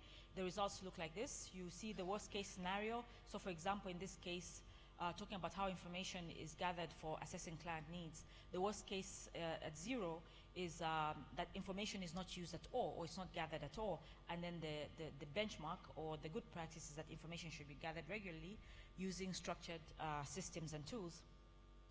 So a weak organization, which would score probably from 0 to 20, requires considerable improvement. If you're anywhere between that and 80, then probably the areas of change are not as many. But an excellent organization is one that is rating from 80 to 100. So this is an excellent organization that is performing consistently in a world-class level with many areas of good practice.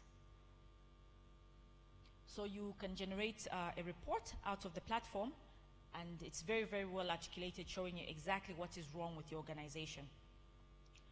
So in terms of this benchmarking approach that we have, there are two ways that we do it. Either we come into the organization and we spend some days and we actually go through all your processes and benchmark you. On the other hand, you can do this self-assessment.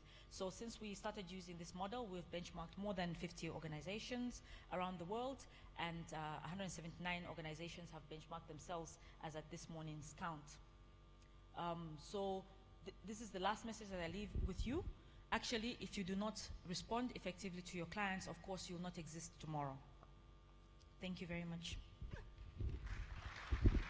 Thank you, Ms. Lubemba, for that very insightful presentation on best business support practices for a competitive private sector. Let's appreciate Ms. Lubemba again. I think the challenge with afternoon sessions is that delegates tend to become very prayerful, and when they're praying, they close their eyes. So can I please ask you to rise?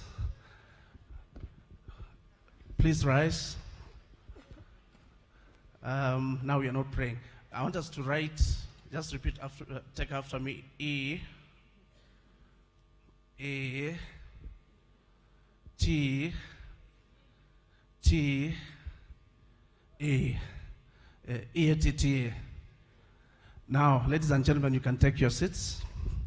Our next speaker, who is going to talk to us on voluntary sustainability certification, is none other than Willie Mutai. Willie is an interim manager, Technical and Advisory Services, AFA Directorate, Kenya. Willie is a graduate in Bachelor of Science from the University of Nairobi.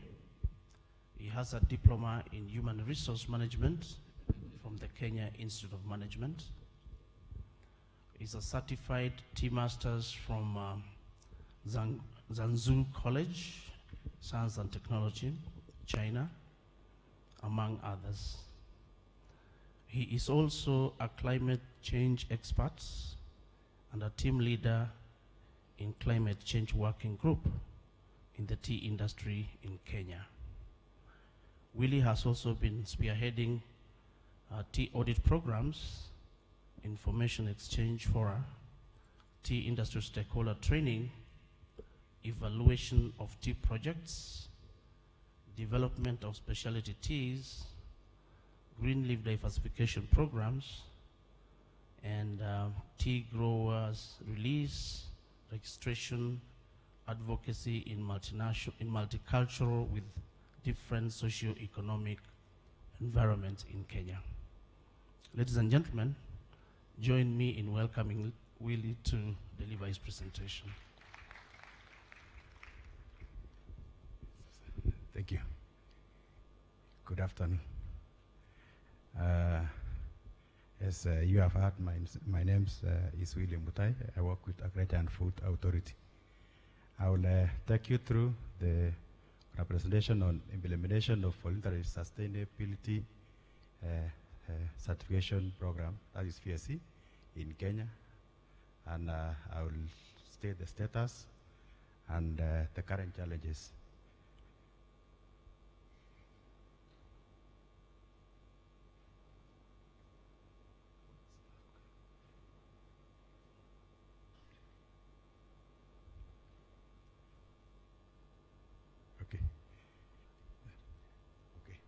Thank you. That's one of our typical farm in Kenya. Grown well, followed all the RA, ETP, and all VSC programs in Kenya. It's one of the estate which follows the provisions of the standards. The general mandate of Agriculture and Food Authority as a tea directorate is guided by the Crops Act and the Agriculture and Food Authority mission, which is to develop, promote, regulate the tea industry to profitability and sustainability. That's what we are mandated to. The tea industry chain players in Kenya, we have the KTDA. I think the CEO had explained well. I think there is one factory, I think it's currently 69, and some are on the pipeline in terms of licensing is concerned. And then we have the CALRO, TRI, which research on tea, pests and diseases, and environmental issues. We have the KTGA, which is Association for the Large-Scale Plantations and some of the independent factories. We have the EATTA, which is the mandate to the issues of auction, as an auction organizer. And we have the Nyayo Tea Zone, which grow tea along the forest cover. That's a cascaded forest in Kenya. The background of why this VSC is we had a tea task force report in Kenya in August 2015, which was mandated to investigate the challenges facing the tea industry and to came up with the recommendation to improve the tea industry performance. So the report was adopted in 2016 and implemented in 2017. And based on one of the issues which came out from that investigation or task force team investigation, which was drawn from all the industry players and the government, one issue which was raised by the stakeholders was multiplicity or a lot of certification which is ongoing, and the key areas which they were more pronounced was costly, the cost of running the certification, and another area which again the stakeholders were concerned was duplication in terms of requirements. So today the requirement for rainforest is more or less the same as the one for ethical tea partnership, more or less the same as the one for flowchart, kosher, or UTZ.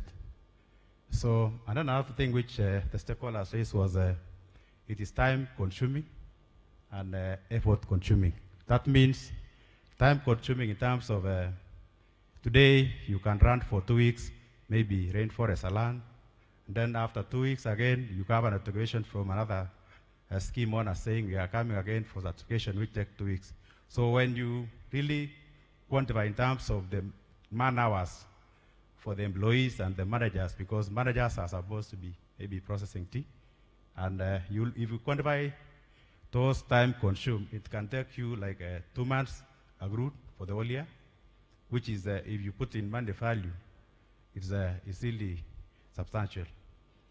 And then the recommendation from that task force report was we were tasked as a government to explore ways of harmonizing these standards, as negotiating with the scheme owners, and have the stakeholders to negotiate on in between all the parties. And the issue was to see if we can cut cost of implementing these implementation of these standards, to reduce again maybe the time taken, if they agree, when a week, let's say 2 weeks for running all the certification, they can do it as a combined.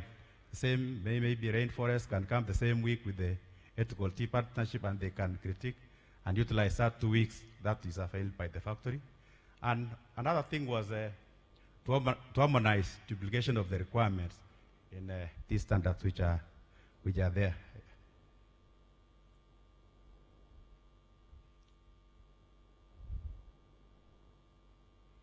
And the Folita certification has been increasingly important in the international commodity sectors, and their growth and impact in the tea sector is a very clear example. So there are a lot of standards that we have based on the FSC. And however, these standards are, I can say, they have a positive aspect and the challenges. I don't want to say they have a negative impact in the industry. I want to say they have challenges in terms of executing, implementing. But another aspect is it has some positive aspect, that is in terms of penetrating some markets. And the real FSC, or voluntary sustainability certification, is a critical in terms of identifying and addressing the opportunities and challenges that FSC present. And stakeholders consultation in Kenya tea sector identify several key issues related to FSC, including what I had said, the cost, which has some cost in terms of certification. It has a fixed cost which you have to pay for you to be certified. And it has some variable costs, that's in terms of surveillance audits that are scheduled throughout the year. And relevance of the certification requirement to the local situation. Many people don't understand in terms of when you tell a grower you have to be an RA farmer, it makes them not so comfortable. And but the situation has been addressed in terms of addressing that area. Effectiveness of the audit process, that's what I'd say, in terms of the number of hours, days, and then interest in the national standards. I think one of my colleagues has identified, again, it clashed with the one for KEPS, because after having all these, again, you are required to have the one to be certified by the government body as a Kenya Bureau of Standards. And then limited demand for certified tea. If you are not certified with the RA or these other standards, you might have people not buying your tea. It can also cause a barrier in terms of if you don't work for these standards. The status as it is in the country is at the current, most of the tea producers, they have implemented the rainforest land, fair trade, WUS, kosher, and ethical tea partnership. And all these standards started in 2000. That's one fair trade started in 2000 and has been ongoing positively with the industry. RA started in 2006 and it was received well again and has been ongoing. 2009 we had the WUS, and I think it's also progressively up to last year when the two PSC merged, as the RA and WUS, which was one of what you had really pushed to have through in the sector. And then over time, we have been seeing these groups agreeing to march as one. I think that's one of the positive negotiations which we had said. And then these PSCs, or Folder Sustainable Certification, help to address the following issues. When they come to your factory, I think it's good they will check the legal. Are you legally registered in Kenya? Do you have a general framework? If you have the board, you have the all structures which are working in place. They also work in terms of critiquing the issues of productivity and sustainability, which has worked well in the country. Financial and good governance reporting system. They also check the books of each and every company which is certified. That's a good plus for those standards. They also check the welfare, social accountability, occupational health, and safety. I think most of our factories in Kenya, all 97, which are processing, they have complied. And it has worked well to address those issues which I have highlighted.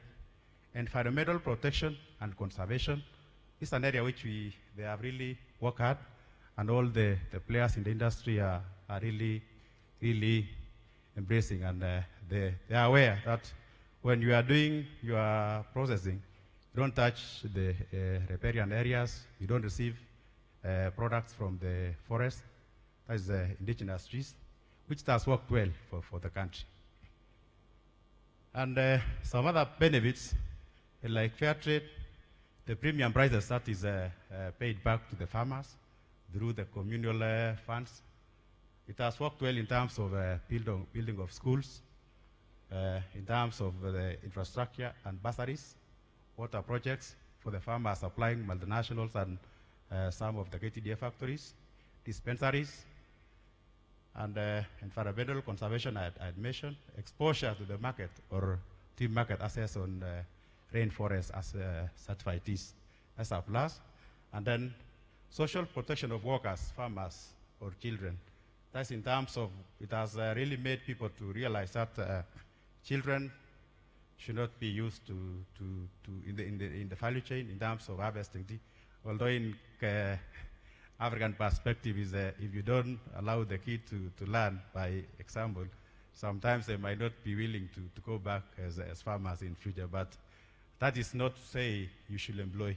I think sometimes only maybe cultural practice, but in terms of employing, like going to villages and picking the young kids and say you should be blackers, I think that's what all companies are daring to. They don't do.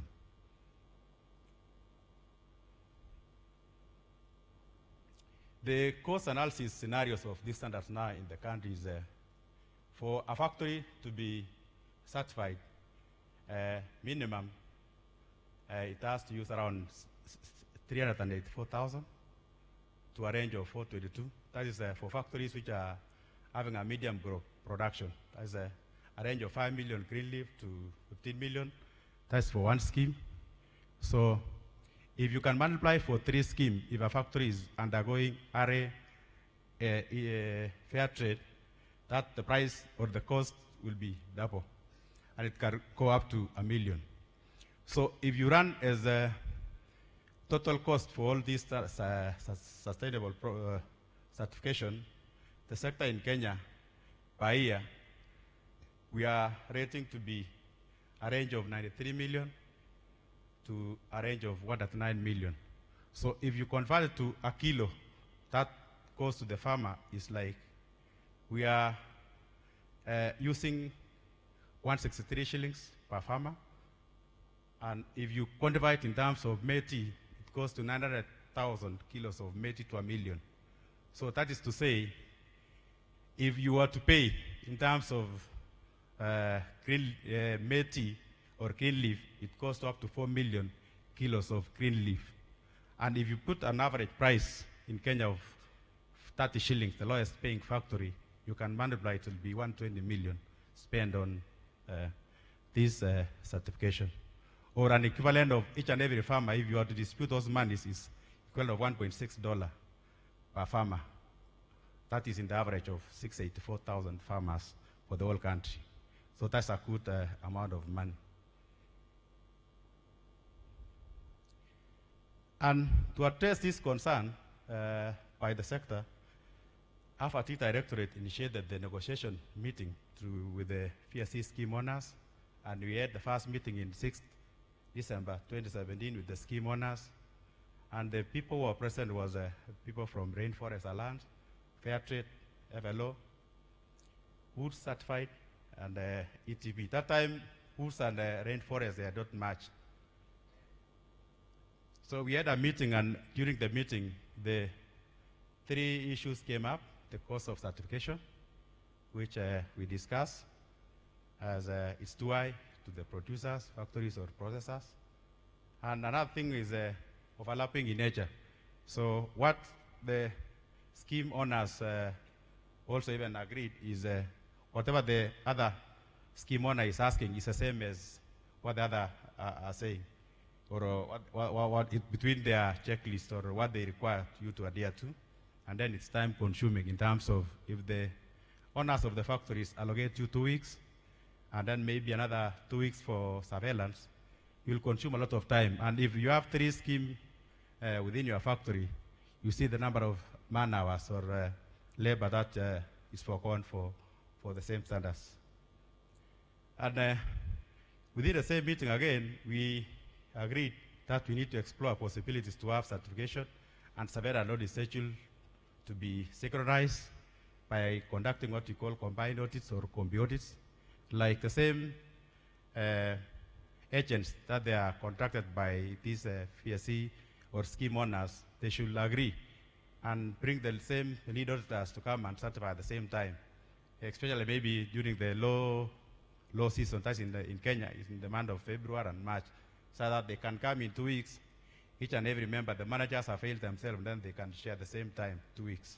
So that will save the hassle for the industry. I know now, if you notify the industry that you want to go and do certification or surveillance during this season, they will not agree because the factories are full, people are busy receiving the leave.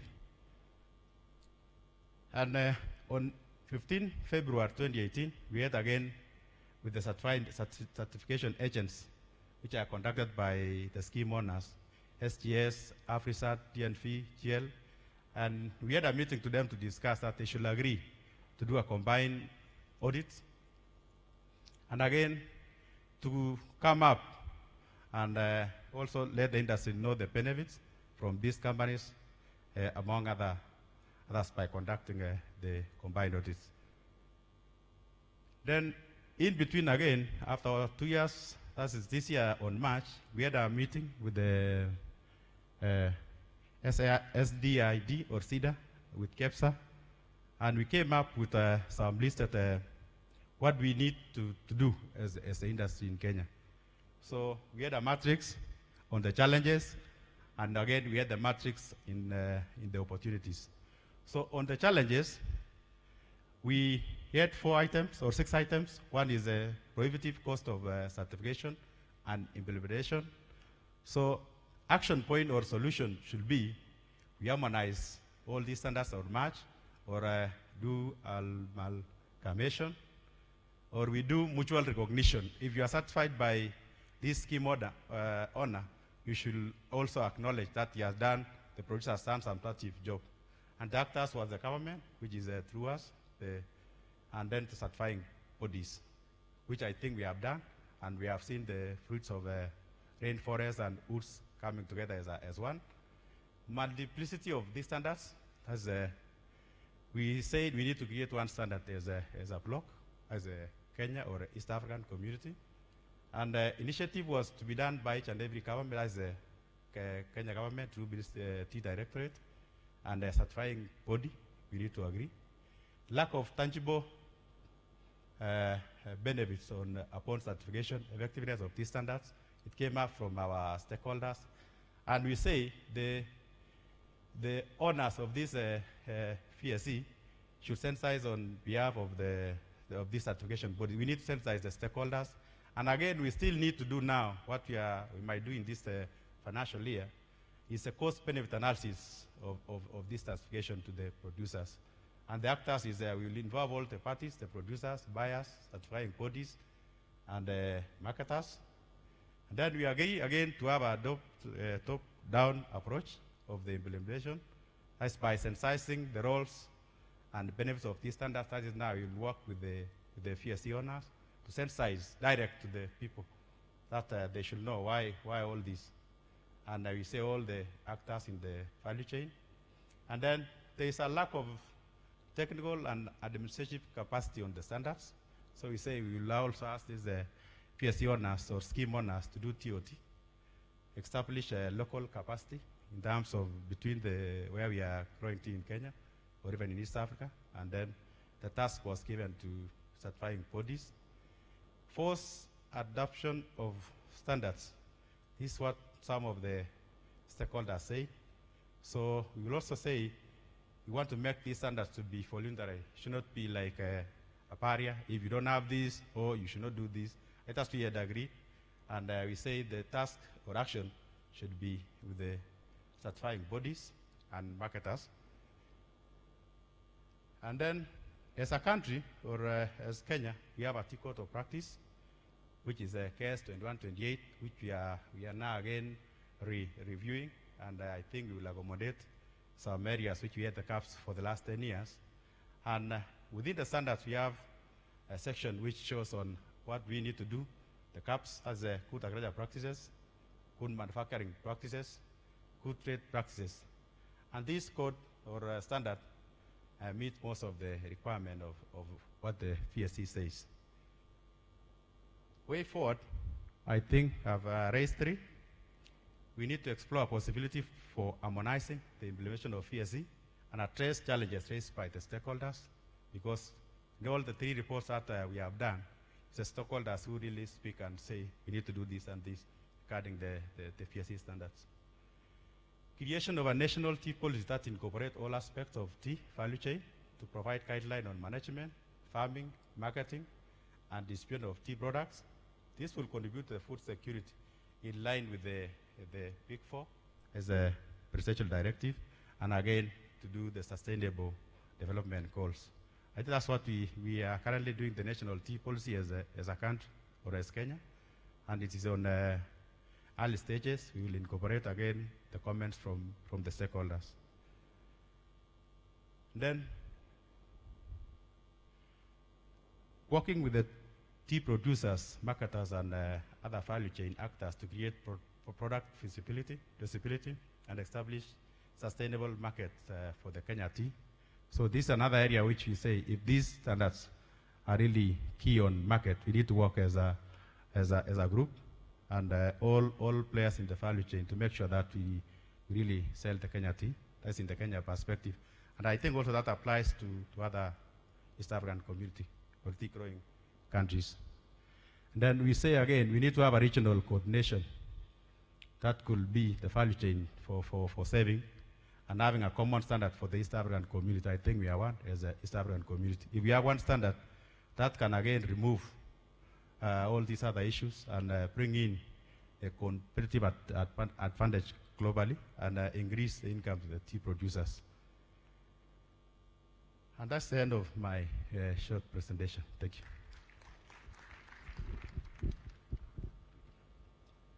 Thank you, Mr. Mutai. Let's appreciate Mr. Mutai once more. Ladies and gentlemen, our last presenter of today on innovative technologies in tea production and product diversification, as well as value addition, is none other than Dr. Mohamed Ziad. Mohamed Ziad is not new to us. Mohamed Ziad is a consultant. He was a guest presenter during the second Africa Tea Convention in Kigali. He has over 35 years experience in research and extension on tea processing and related aspects. His research contributions are in a wide array of areas, from withering, best rolling programs in orthodox manufacture, plucking shears for selective harvesting, and many more. He has served at the Tea Institute of Sri Lanka for 23 years, 3 of which as its director. He also worked as a consultant to the World Bank on the project Sri Lanka Estate Sector Reform and Modernization in 2016. He has carried out a number of consultancies in Kenya, India, Rwanda, and many other countries. So, ladies and gentlemen, join me in welcoming Dr. Ziad to make his presentation.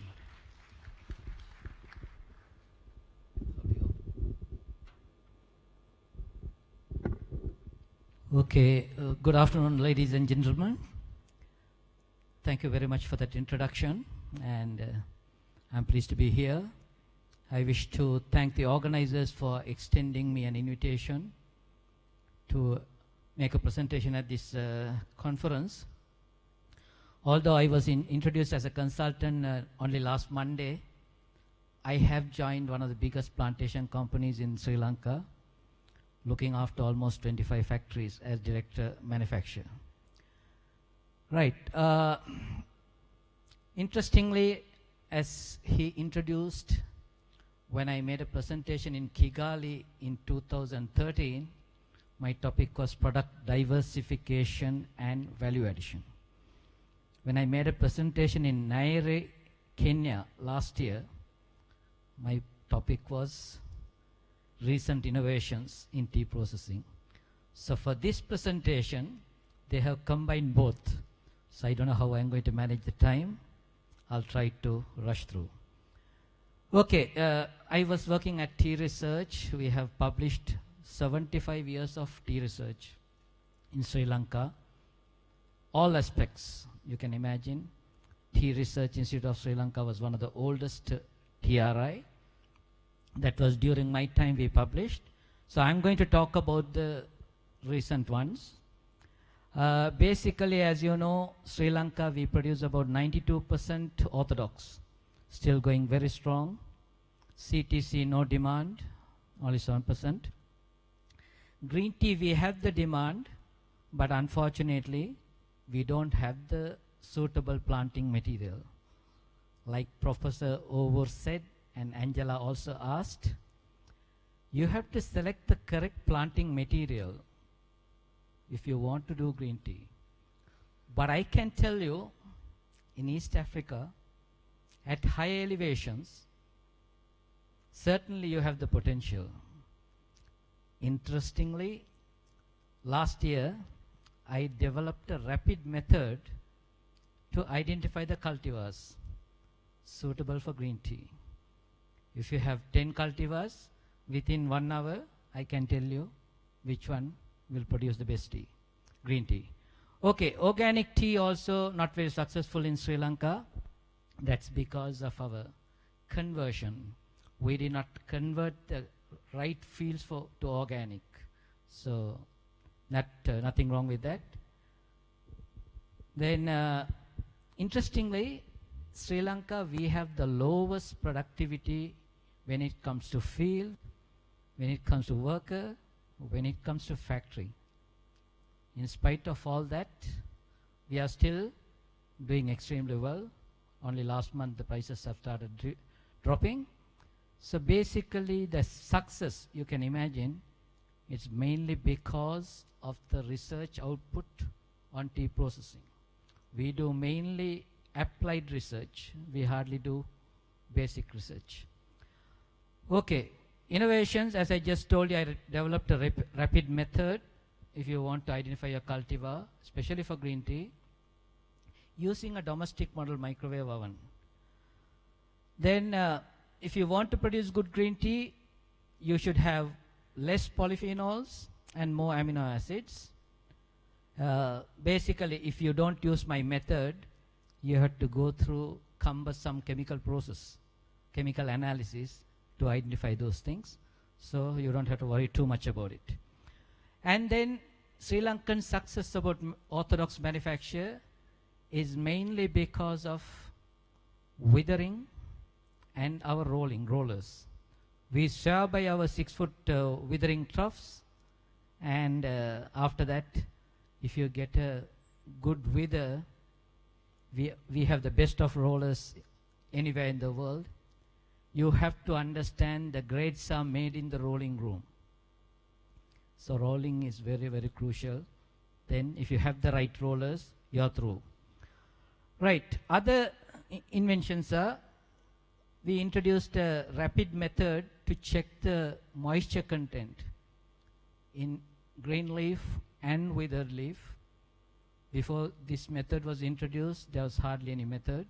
So it's very rapid, within 5 minutes you can, or 7 minutes, you can check the moisture content. Then we introduced variable speed drives for trough fans. You know, we go for orthodox manufacture, where you have to bring down the moisture to about 55%. So obviously, power consumption is huge.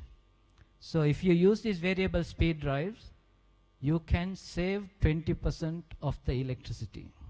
That means for a country like Sri Lanka, we are saving about $4 million per annum.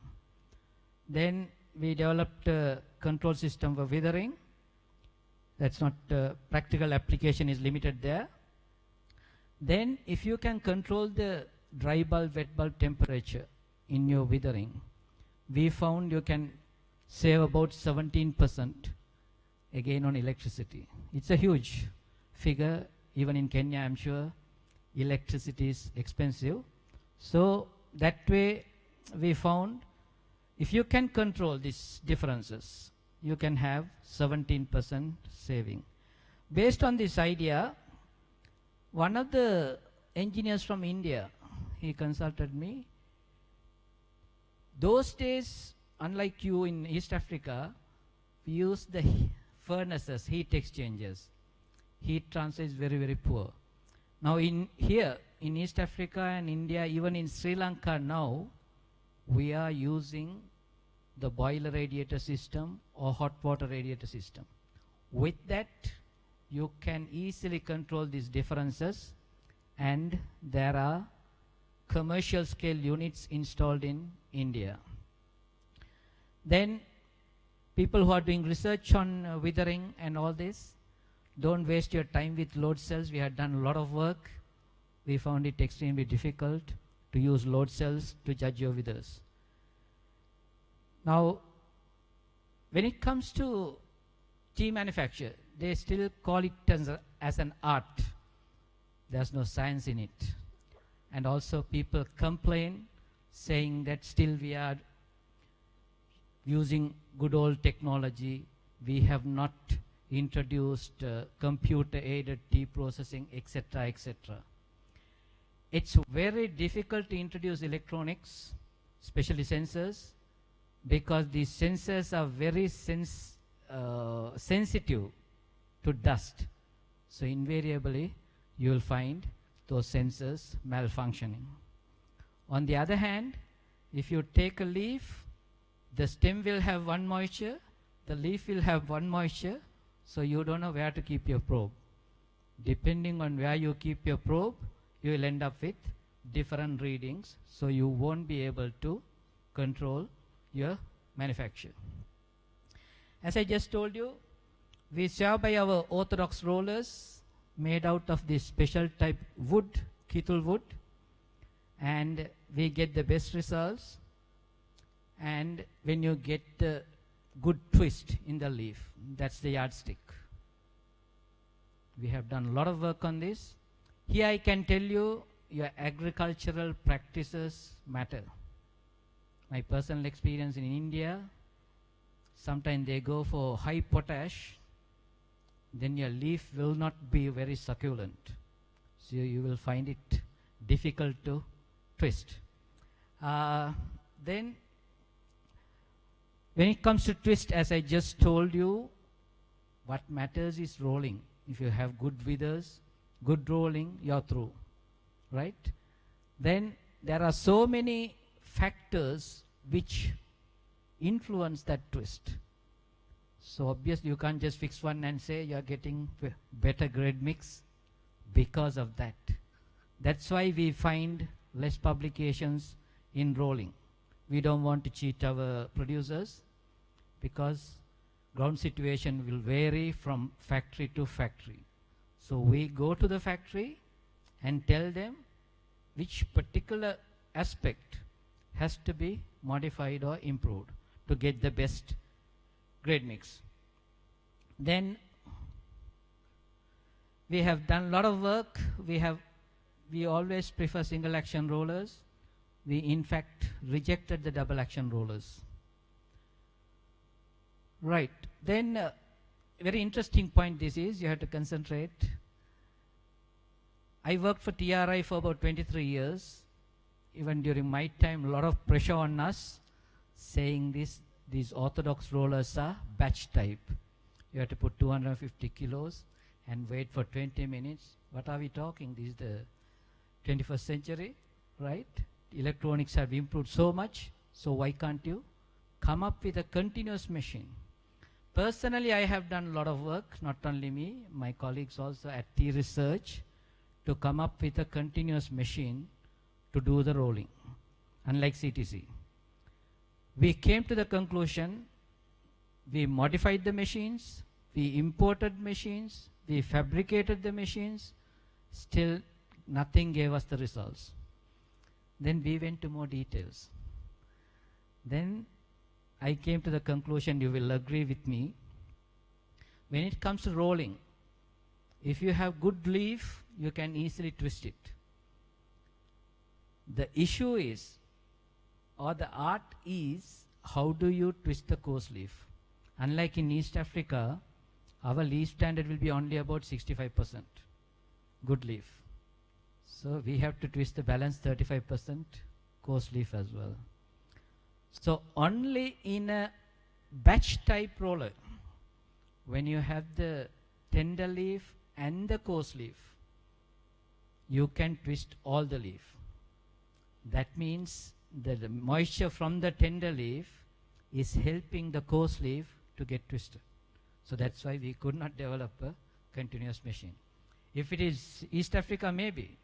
You can even think of simple mechanisms like two conveyors moving on opposite direction.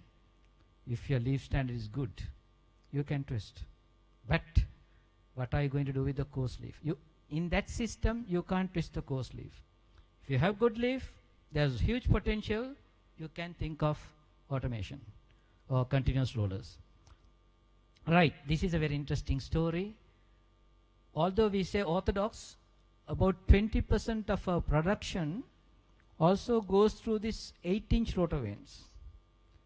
In high growns, where we are competing with Kenyan CTC, most of the factories are using this 8-inch rotor vane. I think it did a lot of damage than good. This is a continuous machine, but still, first rolling has to be done in an orthodox roller, and then you put it into this machine. Otherwise, you won't get the results, right? This has done more damage. I think Ceylon tea lost its flavor, unique flavor characteristics, because of excessive maceration in this. Not only that, we lost on the quantity as well. Before this machine was introduced, we used to use about 3 grams for a cup of tea. Now we are using only 1 gram or 1.5 grams because we are getting only the color, right? Because of maceration. I think you all have better experience with your CTC tea. I don't have to tell you, right? Okay, then in this orthodox rolling program, it's important to have a very good rolling program. So we introduced a computer model to select the optimum rolling program. Then when it comes to fermentation, very interesting, there are simple tests like chloroform tests, but we also introduced a simple titration method. People who have done chemistry, you know, you look for the color change. We did introduce the iodometric titration method to check the optimum fermentation time, which is very crucial, either orthodox or CTC. So this works beautifully even for CTC, and also based on this method, we were able to identify the fast fermenting clones and slow fermenting clones. I'll give you a clue. Even in your basket, you will have fast fermenting and slow fermenting. If you are putting everything through on the same line, even in CTC, I think you are, I'm sorry to say, not getting the best results. Thermodynamic properties, I don't want to talk too much. Drying, I just included this morning. What I'm trying to say is, yesterday there was an interesting question about eucalyptus trees.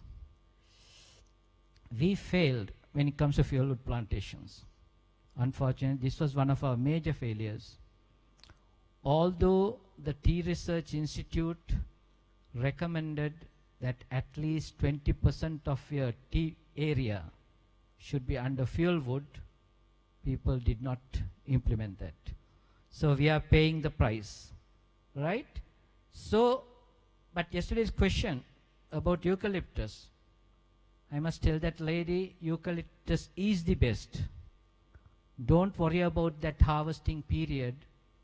If you think you are exposing your soil, when you are harvesting, with the leaves or branches as much as possible, you mulch the land, mulch the soil. Then you go for the next harvest, right? Since we have missed the bus, we did not plant these eucalyptus trees. We went for something very interesting. This is her question yesterday. We are going for what is called, you can go to internet and see, short rotation coppicing species. These are small plants which will grow, and you can harvest the stems almost every 2 weeks or every month. Then use that as firewood. Not only that, these species are very good at fixing nitrogen. So almost 1/3 of your fertilizer is covered. You chop the leaf and take the stems and use it on your on your furnace. So that is picking up, but you have to identify the correct species depending on your elevation. Make sure that it doesn't attract pest or diseases, right? Plenty of literature is available in the internet. You can go through. Right. In Africa, I have seen, in Kenya, I saw in 1996, two-stage combustion, very successfully used. Even gasification, with gasification is very cumbersome. Yesterday's question was how to reduce the cost of energy. So these options are available. In Sri Lanka, it failed. That's because we don't run the factory 24 hours like you all do. If you want to use these systems, you have to run the factory continuously for about 25 days or 1 month, and then you shut it down for maintenance. If you operate for 10 hours, shut it down, then start it, you are having trouble. That's why it failed. Right, solar energy. Yesterday, another question. We have done a lot of work. Personally, I have done a lot of work. Solar energy could be used for two purposes, either for thermal energy or electrical energy. When it comes to electrical energy, I'll talk about electrical energy first. We have converted some of our factories for power generation. When I say our factories, our tea factories, we have fixed the panels on the roof. Capital cost is high, but payback period may be 5 years maximum, right? So after that you are laughing, you are just making money. For power generation, capital cost is high, but it's possible. When it comes to thermal, unfortunately, it's not very successful. We got about 17% saving. This is for, we used it for drying. Please remember, you can't use it for withering. Because if you look at the time you are withering, there's no sunlight. I am talking about direct use of solar. So if you don't have sunlight, and also during daytime, you don't need the heat for your withering. So obviously, for withering it's not very successful, not useful, but certain for drying. You can heat the air from 25 to 60 degrees or whatever, from that temperature, you use your firewood or diesel or whatever to raise the temperature for operating levels. But here again I can tell you, when there's a cloud cover, then you won't have the solar energy, so you will have issues. So if you are on liquid fuel, you are okay, but I don't think hardly anybody is using liquid fuel. Otherwise, you will find it difficult to maintain the temperatures. Right. Dryers, I won't spend much of your time, but I can tell you we are proud. Sri Lanka was the country which pioneered, which introduced fluid bed drying of tea. So we'll still share by our own fluid bed dryer, which is static bed, not vibratory bed. So I don't want to spend much time on that. Okay, then we have done some two-stage drying using microwave and conventional drying. They are successful, but we did not go for commercial scale units. Grading. I can just tell you one thing here. The first two lines will explain to you. Ideally, it should be grading followed by cleaning of each grade. But most of you are doing the other way around. You are trying to clean the tea and trying to grade it, right? So, for example, okay, I don't want to go into details because I'm running short of time. There's another section I have to cover, product diversification and value addition. In the grading room also, we have developed some very simple machinery which can replace your Chotamo if you are using that. If you are on CTC, you might not use it. Right, there are 2 or 3 machines I've introduced. Now just a clue. You are East Africa, you are producing the best CTC tea. I don't have to come and tell you how to produce CTC tea. But I'll give you a clue. Still there could be a lot of improvements in your CTC processing. Clue is, if you are recycling more than 2 to 3%, either your CFU is wrong, not working properly, or your drying is wrong, or your sifting is wrong. Just look into this. So I always say, best is the enemy of great. We say we are producing the best. So if you always on that mentality, you will never achieve greatness. Right, those are the few things on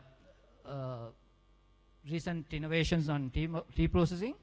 I just run through the diversification and value addition part. You have to identify the products for diversification. Market survey is very, very important. Market intelligence.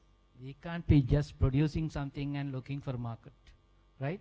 So I think Sri Lanka's greatest success, I think the lady who spoke before me also mentioned something to that effect. We were on the dot when it comes to market intelligence. Right, then you have to do your technical feasibility, then obviously financial feasibility and profitability. When it comes to product diversification, there are different types of tea, different forms of tea, tea-based products. I think Dr. Ochada also talked about it yesterday, but I can tell you don't spend too much of your time. The technology is very simple, but the demand, you just check your demand first and then go for it. In Japan, yes, they are very health conscious and also they believe in such things. So otherwise it's very straightforward. Then products derived from tea, extractions. We talk so much about antioxidants. You will be surprised the latest thinking in the Western world is not antioxidants, it's pro-oxidants. Because we have beaten the bush too much. Talking always about too much of antioxidant, everywhere antioxidants. So your body should have proper balance. So speak to scientists, chemists abroad, that's what they told me, right? You know, when you overdo things, there can be imbalance in your system. Okay, then other products, organic, green tea or black tea, whether it's Chinese or Japanese type of tea. I don't want to take your time on that. All these you should have proper market study. right? Market intelligence, and then go for it, right? Yesterday there was another question, why China is reverting back to black tea, or China is moving towards black tea. Answer is very simple. Again, it depends on the millennials. If you look at the way green tea is consumed, how they drink green tea, they put tea, they put first cup of hot water, drink it, second extraction, third extraction gives you the best taste. So if you want to do that, you have to have 3 glasses of water. This is almost a secret about the health benefits in green tea. More than the constituents of green tea, you are flushing the system with water. Some people do water therapy in the morning as soon as they get up. So the millennials, the present generations, they don't have the time to wait for 3 times extraction. So they want to have black tea once and for all, one shot, mature. Right. Japanese type or Chinese type, I personally prefer Chinese type. It's very convenient, it's very easy. Japanese type, after you steam it, you have to get rid of the excess moisture. It's very cumbersome. Quality wise, I think you can easily match. But another important message for you, if anybody wants to do green tea, you can't just import a machine from Taiwan or China and use it for your conditions. Depending on your leaf size, leaf weight, you have to adapt. You have to adjust the quantity, pressure, etc., etc. So role of tea technologies is vital there. Right. I just told you about jet. You have smaller jet in East Africa, smaller size leaf. So as I told you at the beginning, at high elevation, I think, I have not carried out any trials, you could produce some very good green tea. Right, as I just told you, Sri Lanka green tea was not successful. Black tea, I'm sure there's a lot of interest in orthodox black tea. So don't get me wrong.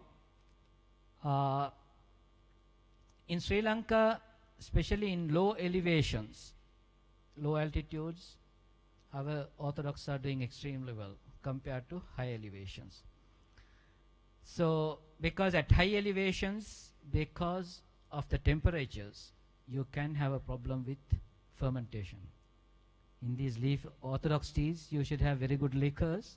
So that's why in Sri Lanka, at low elevations, it has worked. So to cut short the story, technically it's feasible. Financially also, if you find the market, it's feasible. But there are a lot of logistics problems, issues, I won't say problems, issues.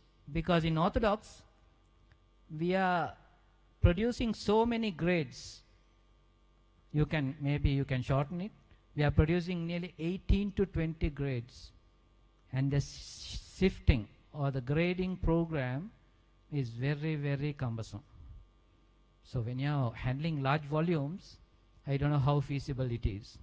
Even when it comes to auctions, maybe you will have more lots of tea to sell.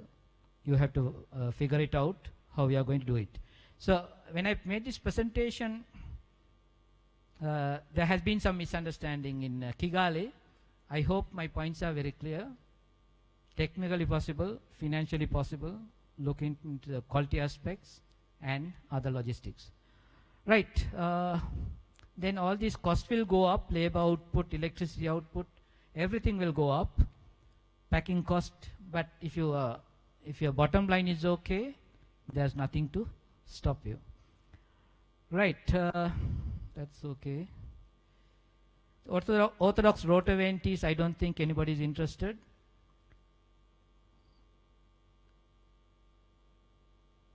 Right, now here you can see the FOB prices in Sri Lanka. This was 2012 figures. As I told you, if you see green tea, last line, we are getting the best prices for green tea with what we export. but still we are producing only about 1 to 2%.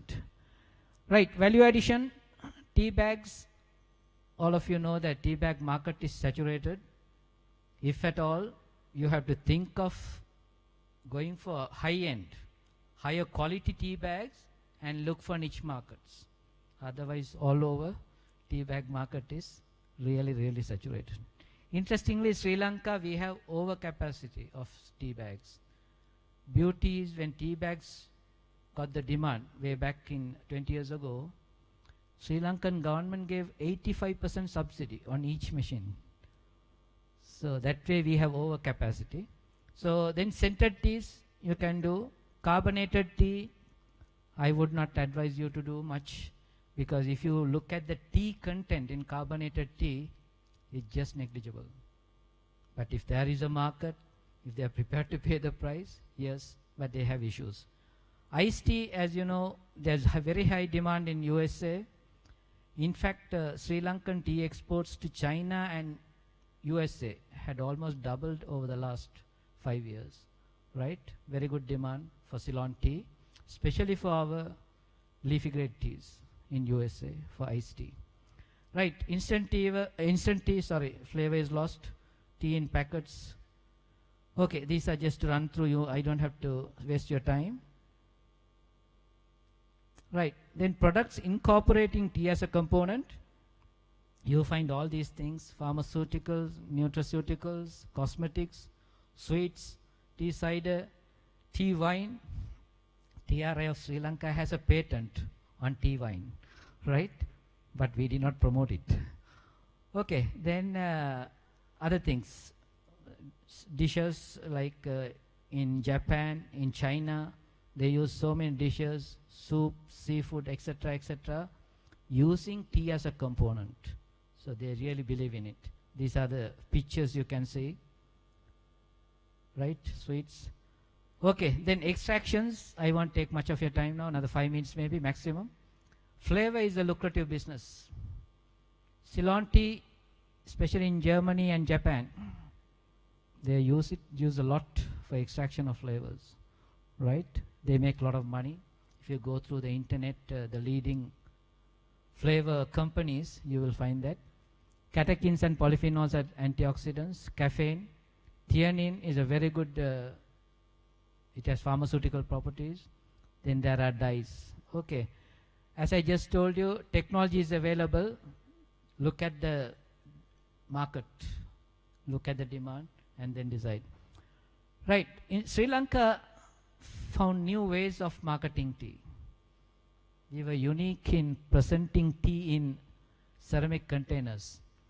So you add value to ceramic containers, you add value to tea as well, right? Then in handicraft pouches, then coconut shells, etc.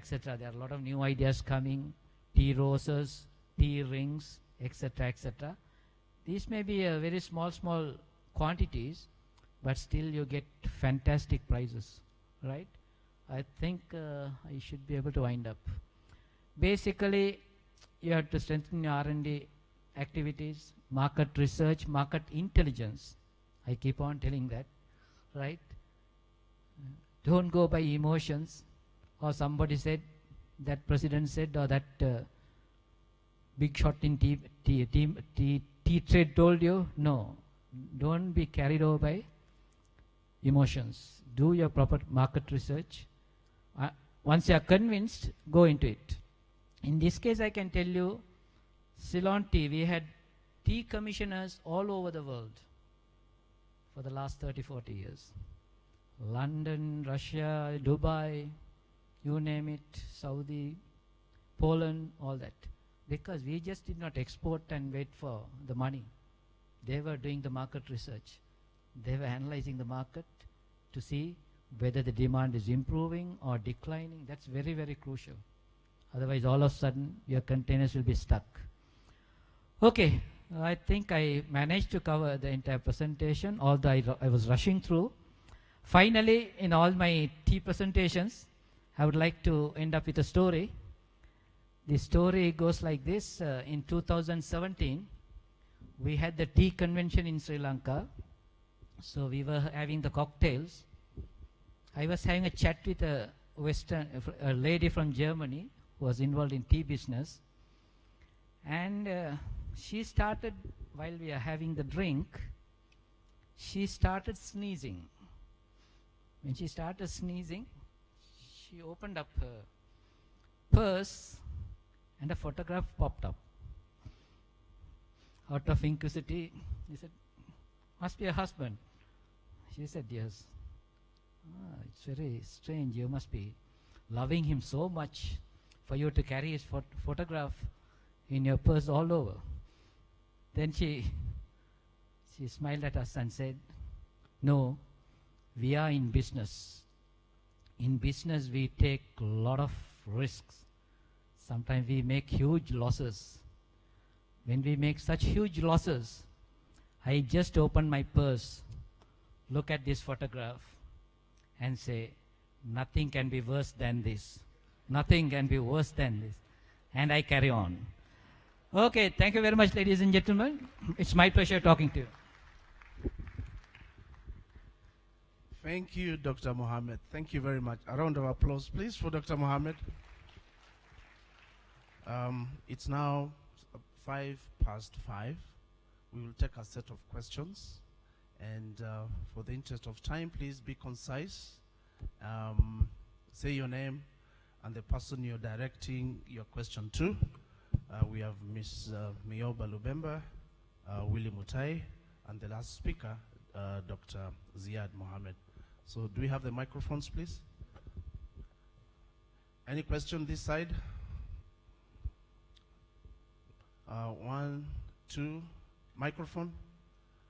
Question this side. Engineer.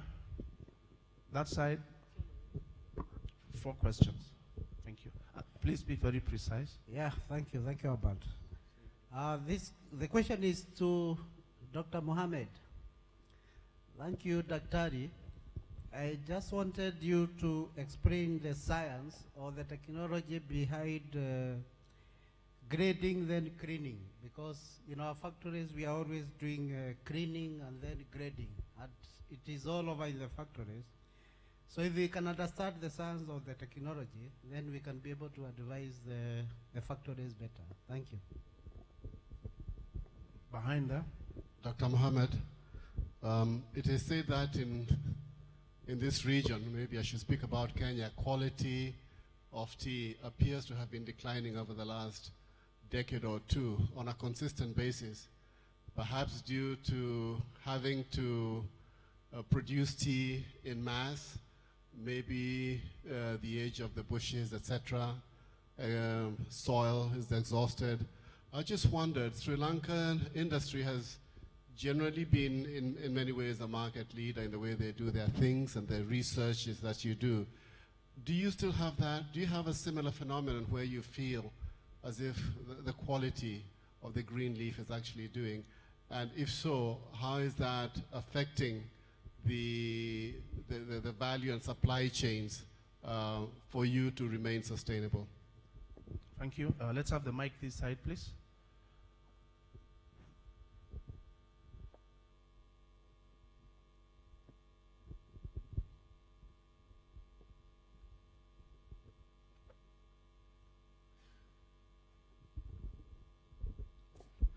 James Sanzabo is my name. Dr. Mohammed, if you've done any work on the level of maceration on CTCTs, is there a level that you can say is too much? And at what level do we say is too much? And at what level do we say is too little?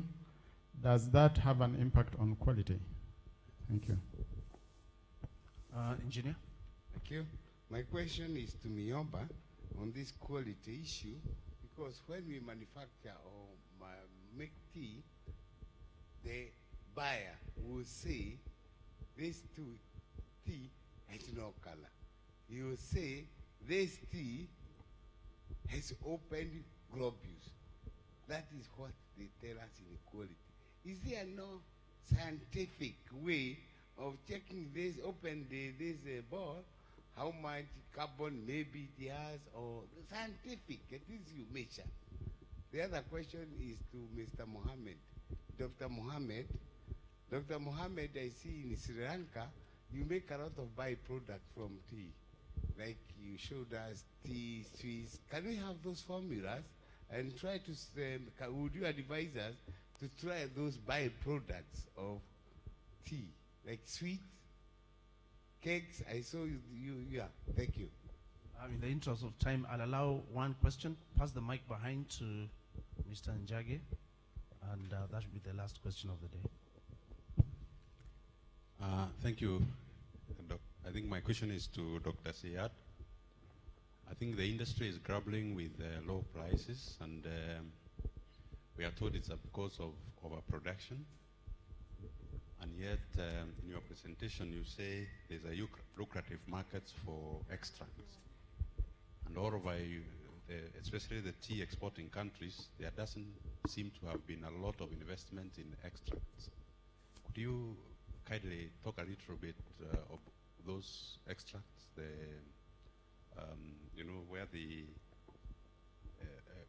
where can we expect to see those markets? What are the investments like?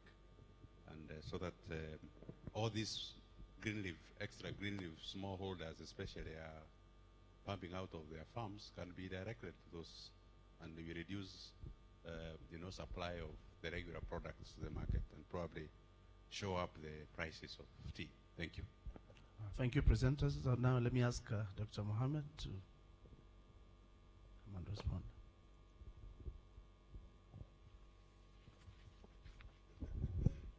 Okay, I don't know whether I got the questions right. I'm sorry, I had little bit of difficulties in understanding the accent. First, grading and cleaning. It's very simple. I think, for example, in all your CTC factories, just next to the dryer, you will have a fibromat, picking fibers. Usually, fibromats work better with grades. After firing, after drying, you will have a mixture of all the grades. Then the fibromat doesn't work properly. On top of that, you will also see some of the black particles have been removed, right? Without doing that, you send your fired tea straight into your trinic sorter or vibroscreen, take individual grades, and when you put it on the fibromat, fiber extractor, now the particle size and the fiber size are the same. So the fibers will nicely float and cleaning becomes very, very easy. Otherwise you have to keep on passing through the machines. I hope it makes sense. That's how we do it in Sri Lanka for orthodox rotor veins. Then quality leaf, Kenya. I think question from John. Basically, your leaf standards are far, far higher compared to Sri Lankan leaf standards, right? So when your leaf standards are higher, your manufacture becomes very easy, straightforward. But I would like to put it in a different way. When you look at Sri Lanka, especially when it comes to flavors, I think Sri Lankan tea flavor will still beat your flavor. Very interesting. That's because in Kenya, if you see the climatic conditions, you don't have rain for about 1 week maximum, then you have showers. Then you are creating conditions which are conducive for growth.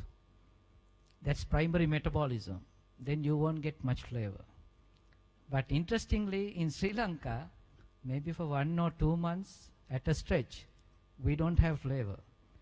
So although our leaf standards are lower, the quality, the flavor is more, right? So that's why we are struggling, or we are doing a good rolling, and we are optimizing the quality parameters. I hope it answers your question, right? Okay, then the third one is level of maceration. extent of maceration, you have to be careful in CTC manufacture. What is invariably happening, all of you involved in CTC will understand, you are doing extensive maceration. 3 macerations, 3 cuts or 4 cuts. So unfortunately, because of the softer weather, more moisture, there's a lot of ball formation, we call it, agglomeration in the continuous fermenting unit. So ideally, with more maceration, you will end up with more color, more strength. But for you to understand this, you have to fix your parameters and you have to look at the grade mix, we call it.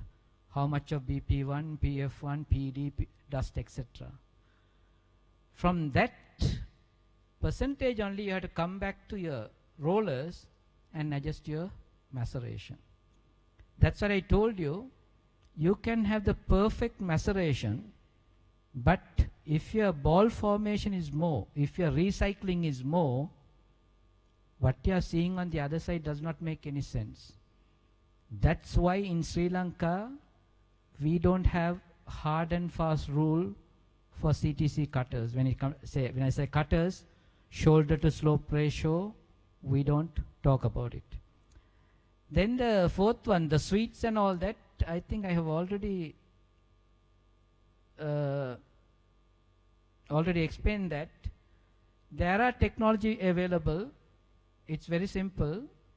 Still you have to find the markets.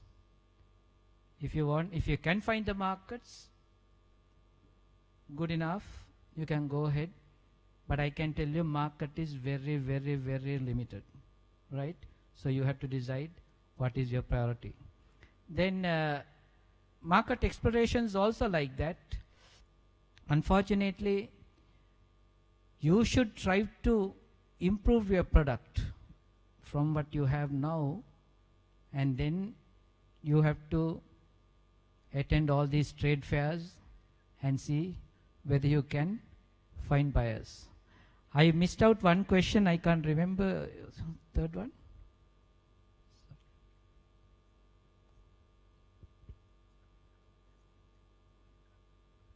Oh, scientifically tasting tea or testing the quality of the tea, it's impossible.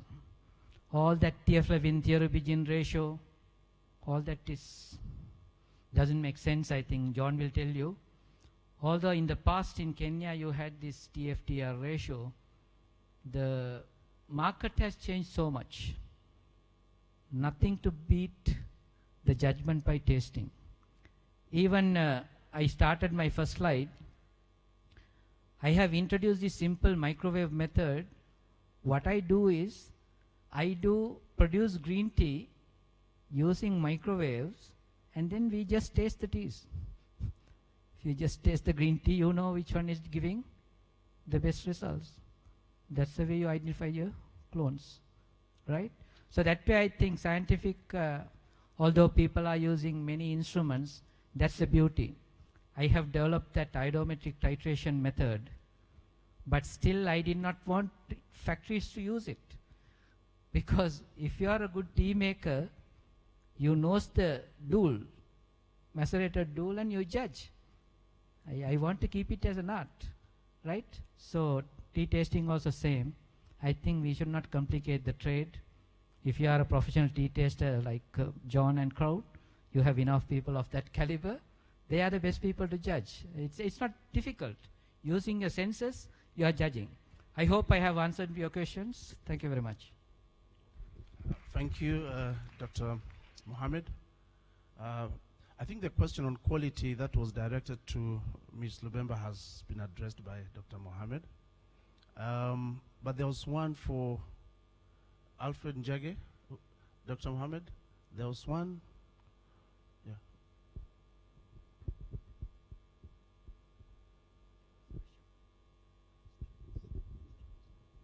Yes, what's the question? Extracts, as I told you, there are different technologies available, right? There again, you have to find the markets.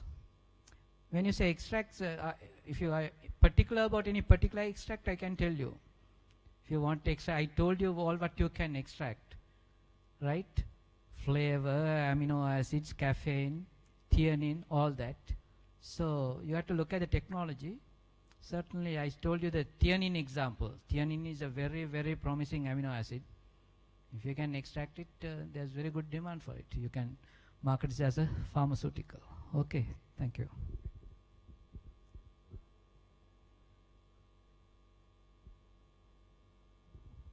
What's it?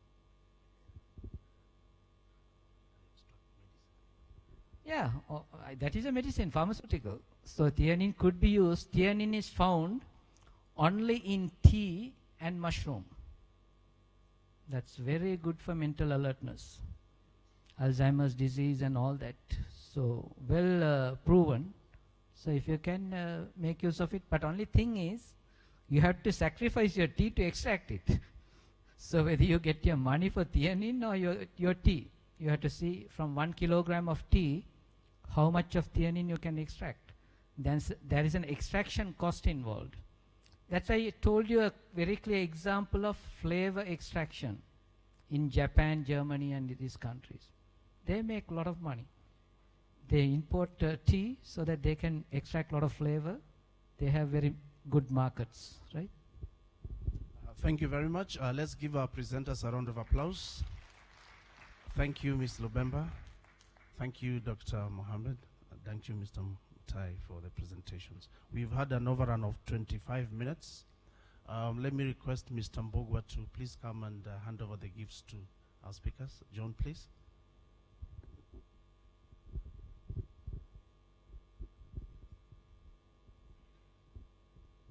In the meantime, let me ask Mr. Modibo to come and give us direction on the next steps. Mr. Modibo. Thank you very much, Mr. Albert Otochi, for that very good chairing of sessions. Does he deserve a clap? Thank you. It was excellently done.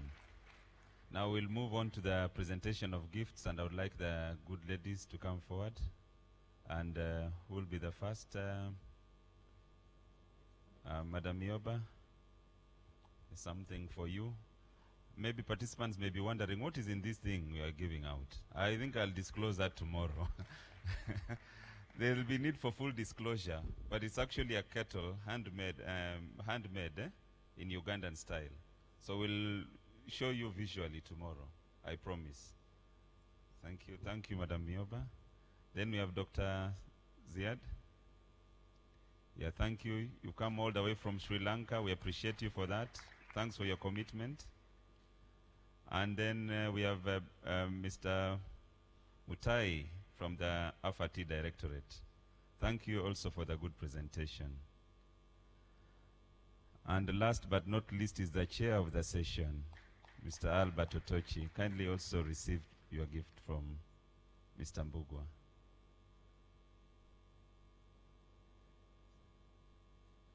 Yeah. Thank you so much. And thank you, Mr. John Mbugwa, for accepting to come forward.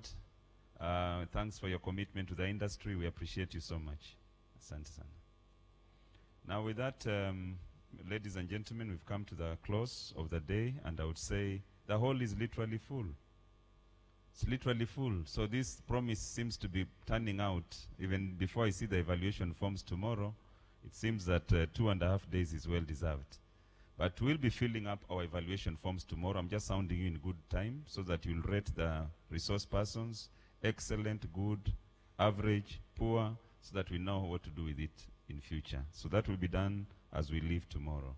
For now, I would only like to part with the following remarks. One is the startup time is at 8:30 a.m. prompt. We'll start with those who will be present.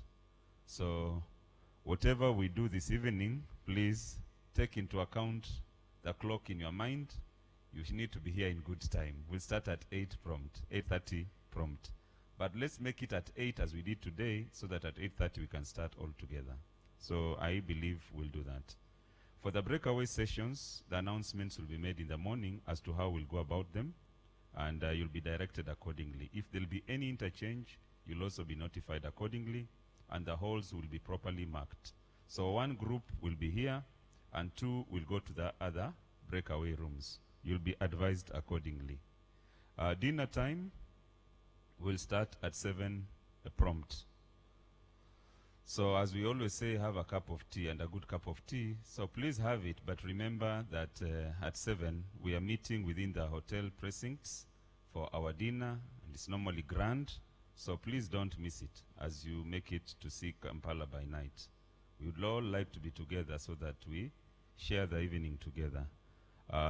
There'll be some good entertainment by the good Ugandan traditional dancers and others. I'm not so sure. I think this will be crowned by our chair, who may state accordingly.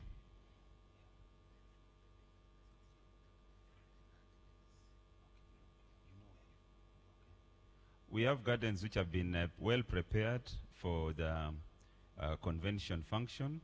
Come with your badge, at least so that they can identify your part and parcel of this. In whichever, come smartly dressed.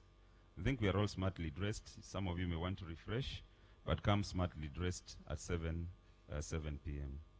And then finally, there are 1 or 2 inquiries I've had from some delegates who had come. They're wondering where the secretariat is, and some had intended to make payments on the ground. If you haven't done so, and you're one of them, you will be able to meet the secretariat on your left-hand side as you leave the hall. You'll be guided accordingly. The 2 authorized persons are Betty from UTA, Uganda Tea Association, and from IATA is Audrey. So if you have any issues to do with the payments, you can still meet them at that point. And without much ado, ladies and gentlemen, and as we wrap up, mine is to appreciate you once again. It's indeed been a grand day. We've had a lot of varied topics. We've engaged each other. I'm sure we can do so finally tomorrow. And let's keep up this tempo going to the end. The closing ceremony will be done by none other than the Minister for Agriculture, Animal Industry, and Fisheries. So I would like us to be able to continue with this pace as we wrap up tomorrow. It's our final day, and thanks once again. Have a nice and beautiful evening. I would like to call upon a lady volunteer to pray for us, and we break for the day. Thank you. Volunteer, please. We said will be gender. Is Florence around? Oh, I can see there's a volunteer right at that end. Please come forward.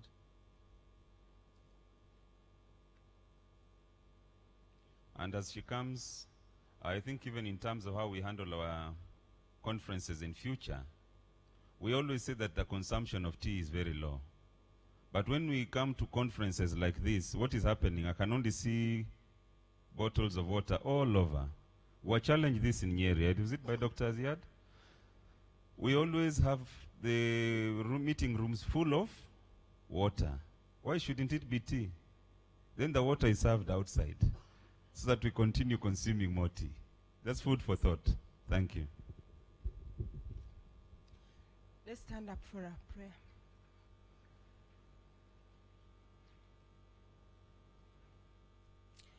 Lord, we want to take this opportunity to thank you. We want to thank you for our organizers for today. We want to thank you for our presenters for today. And we want to thank you for everybody that participated in this session. We ask you that you guide us, you protect us as we go back to where we stay. And we ask you that tomorrow we are able to come here when we are sound and strong to start the session. I ask this through Jesus Christ our Lord. Thank you very much and good evening.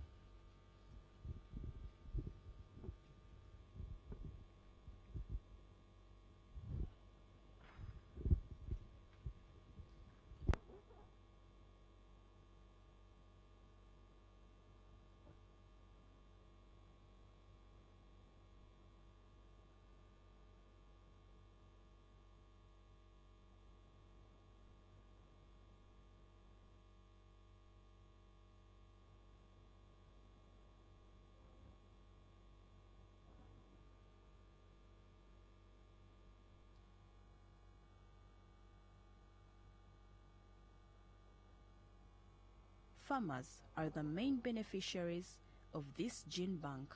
We have the different promising tea clones which are tolerant to some key diseases of tea, namely Xylella and Amelia disease,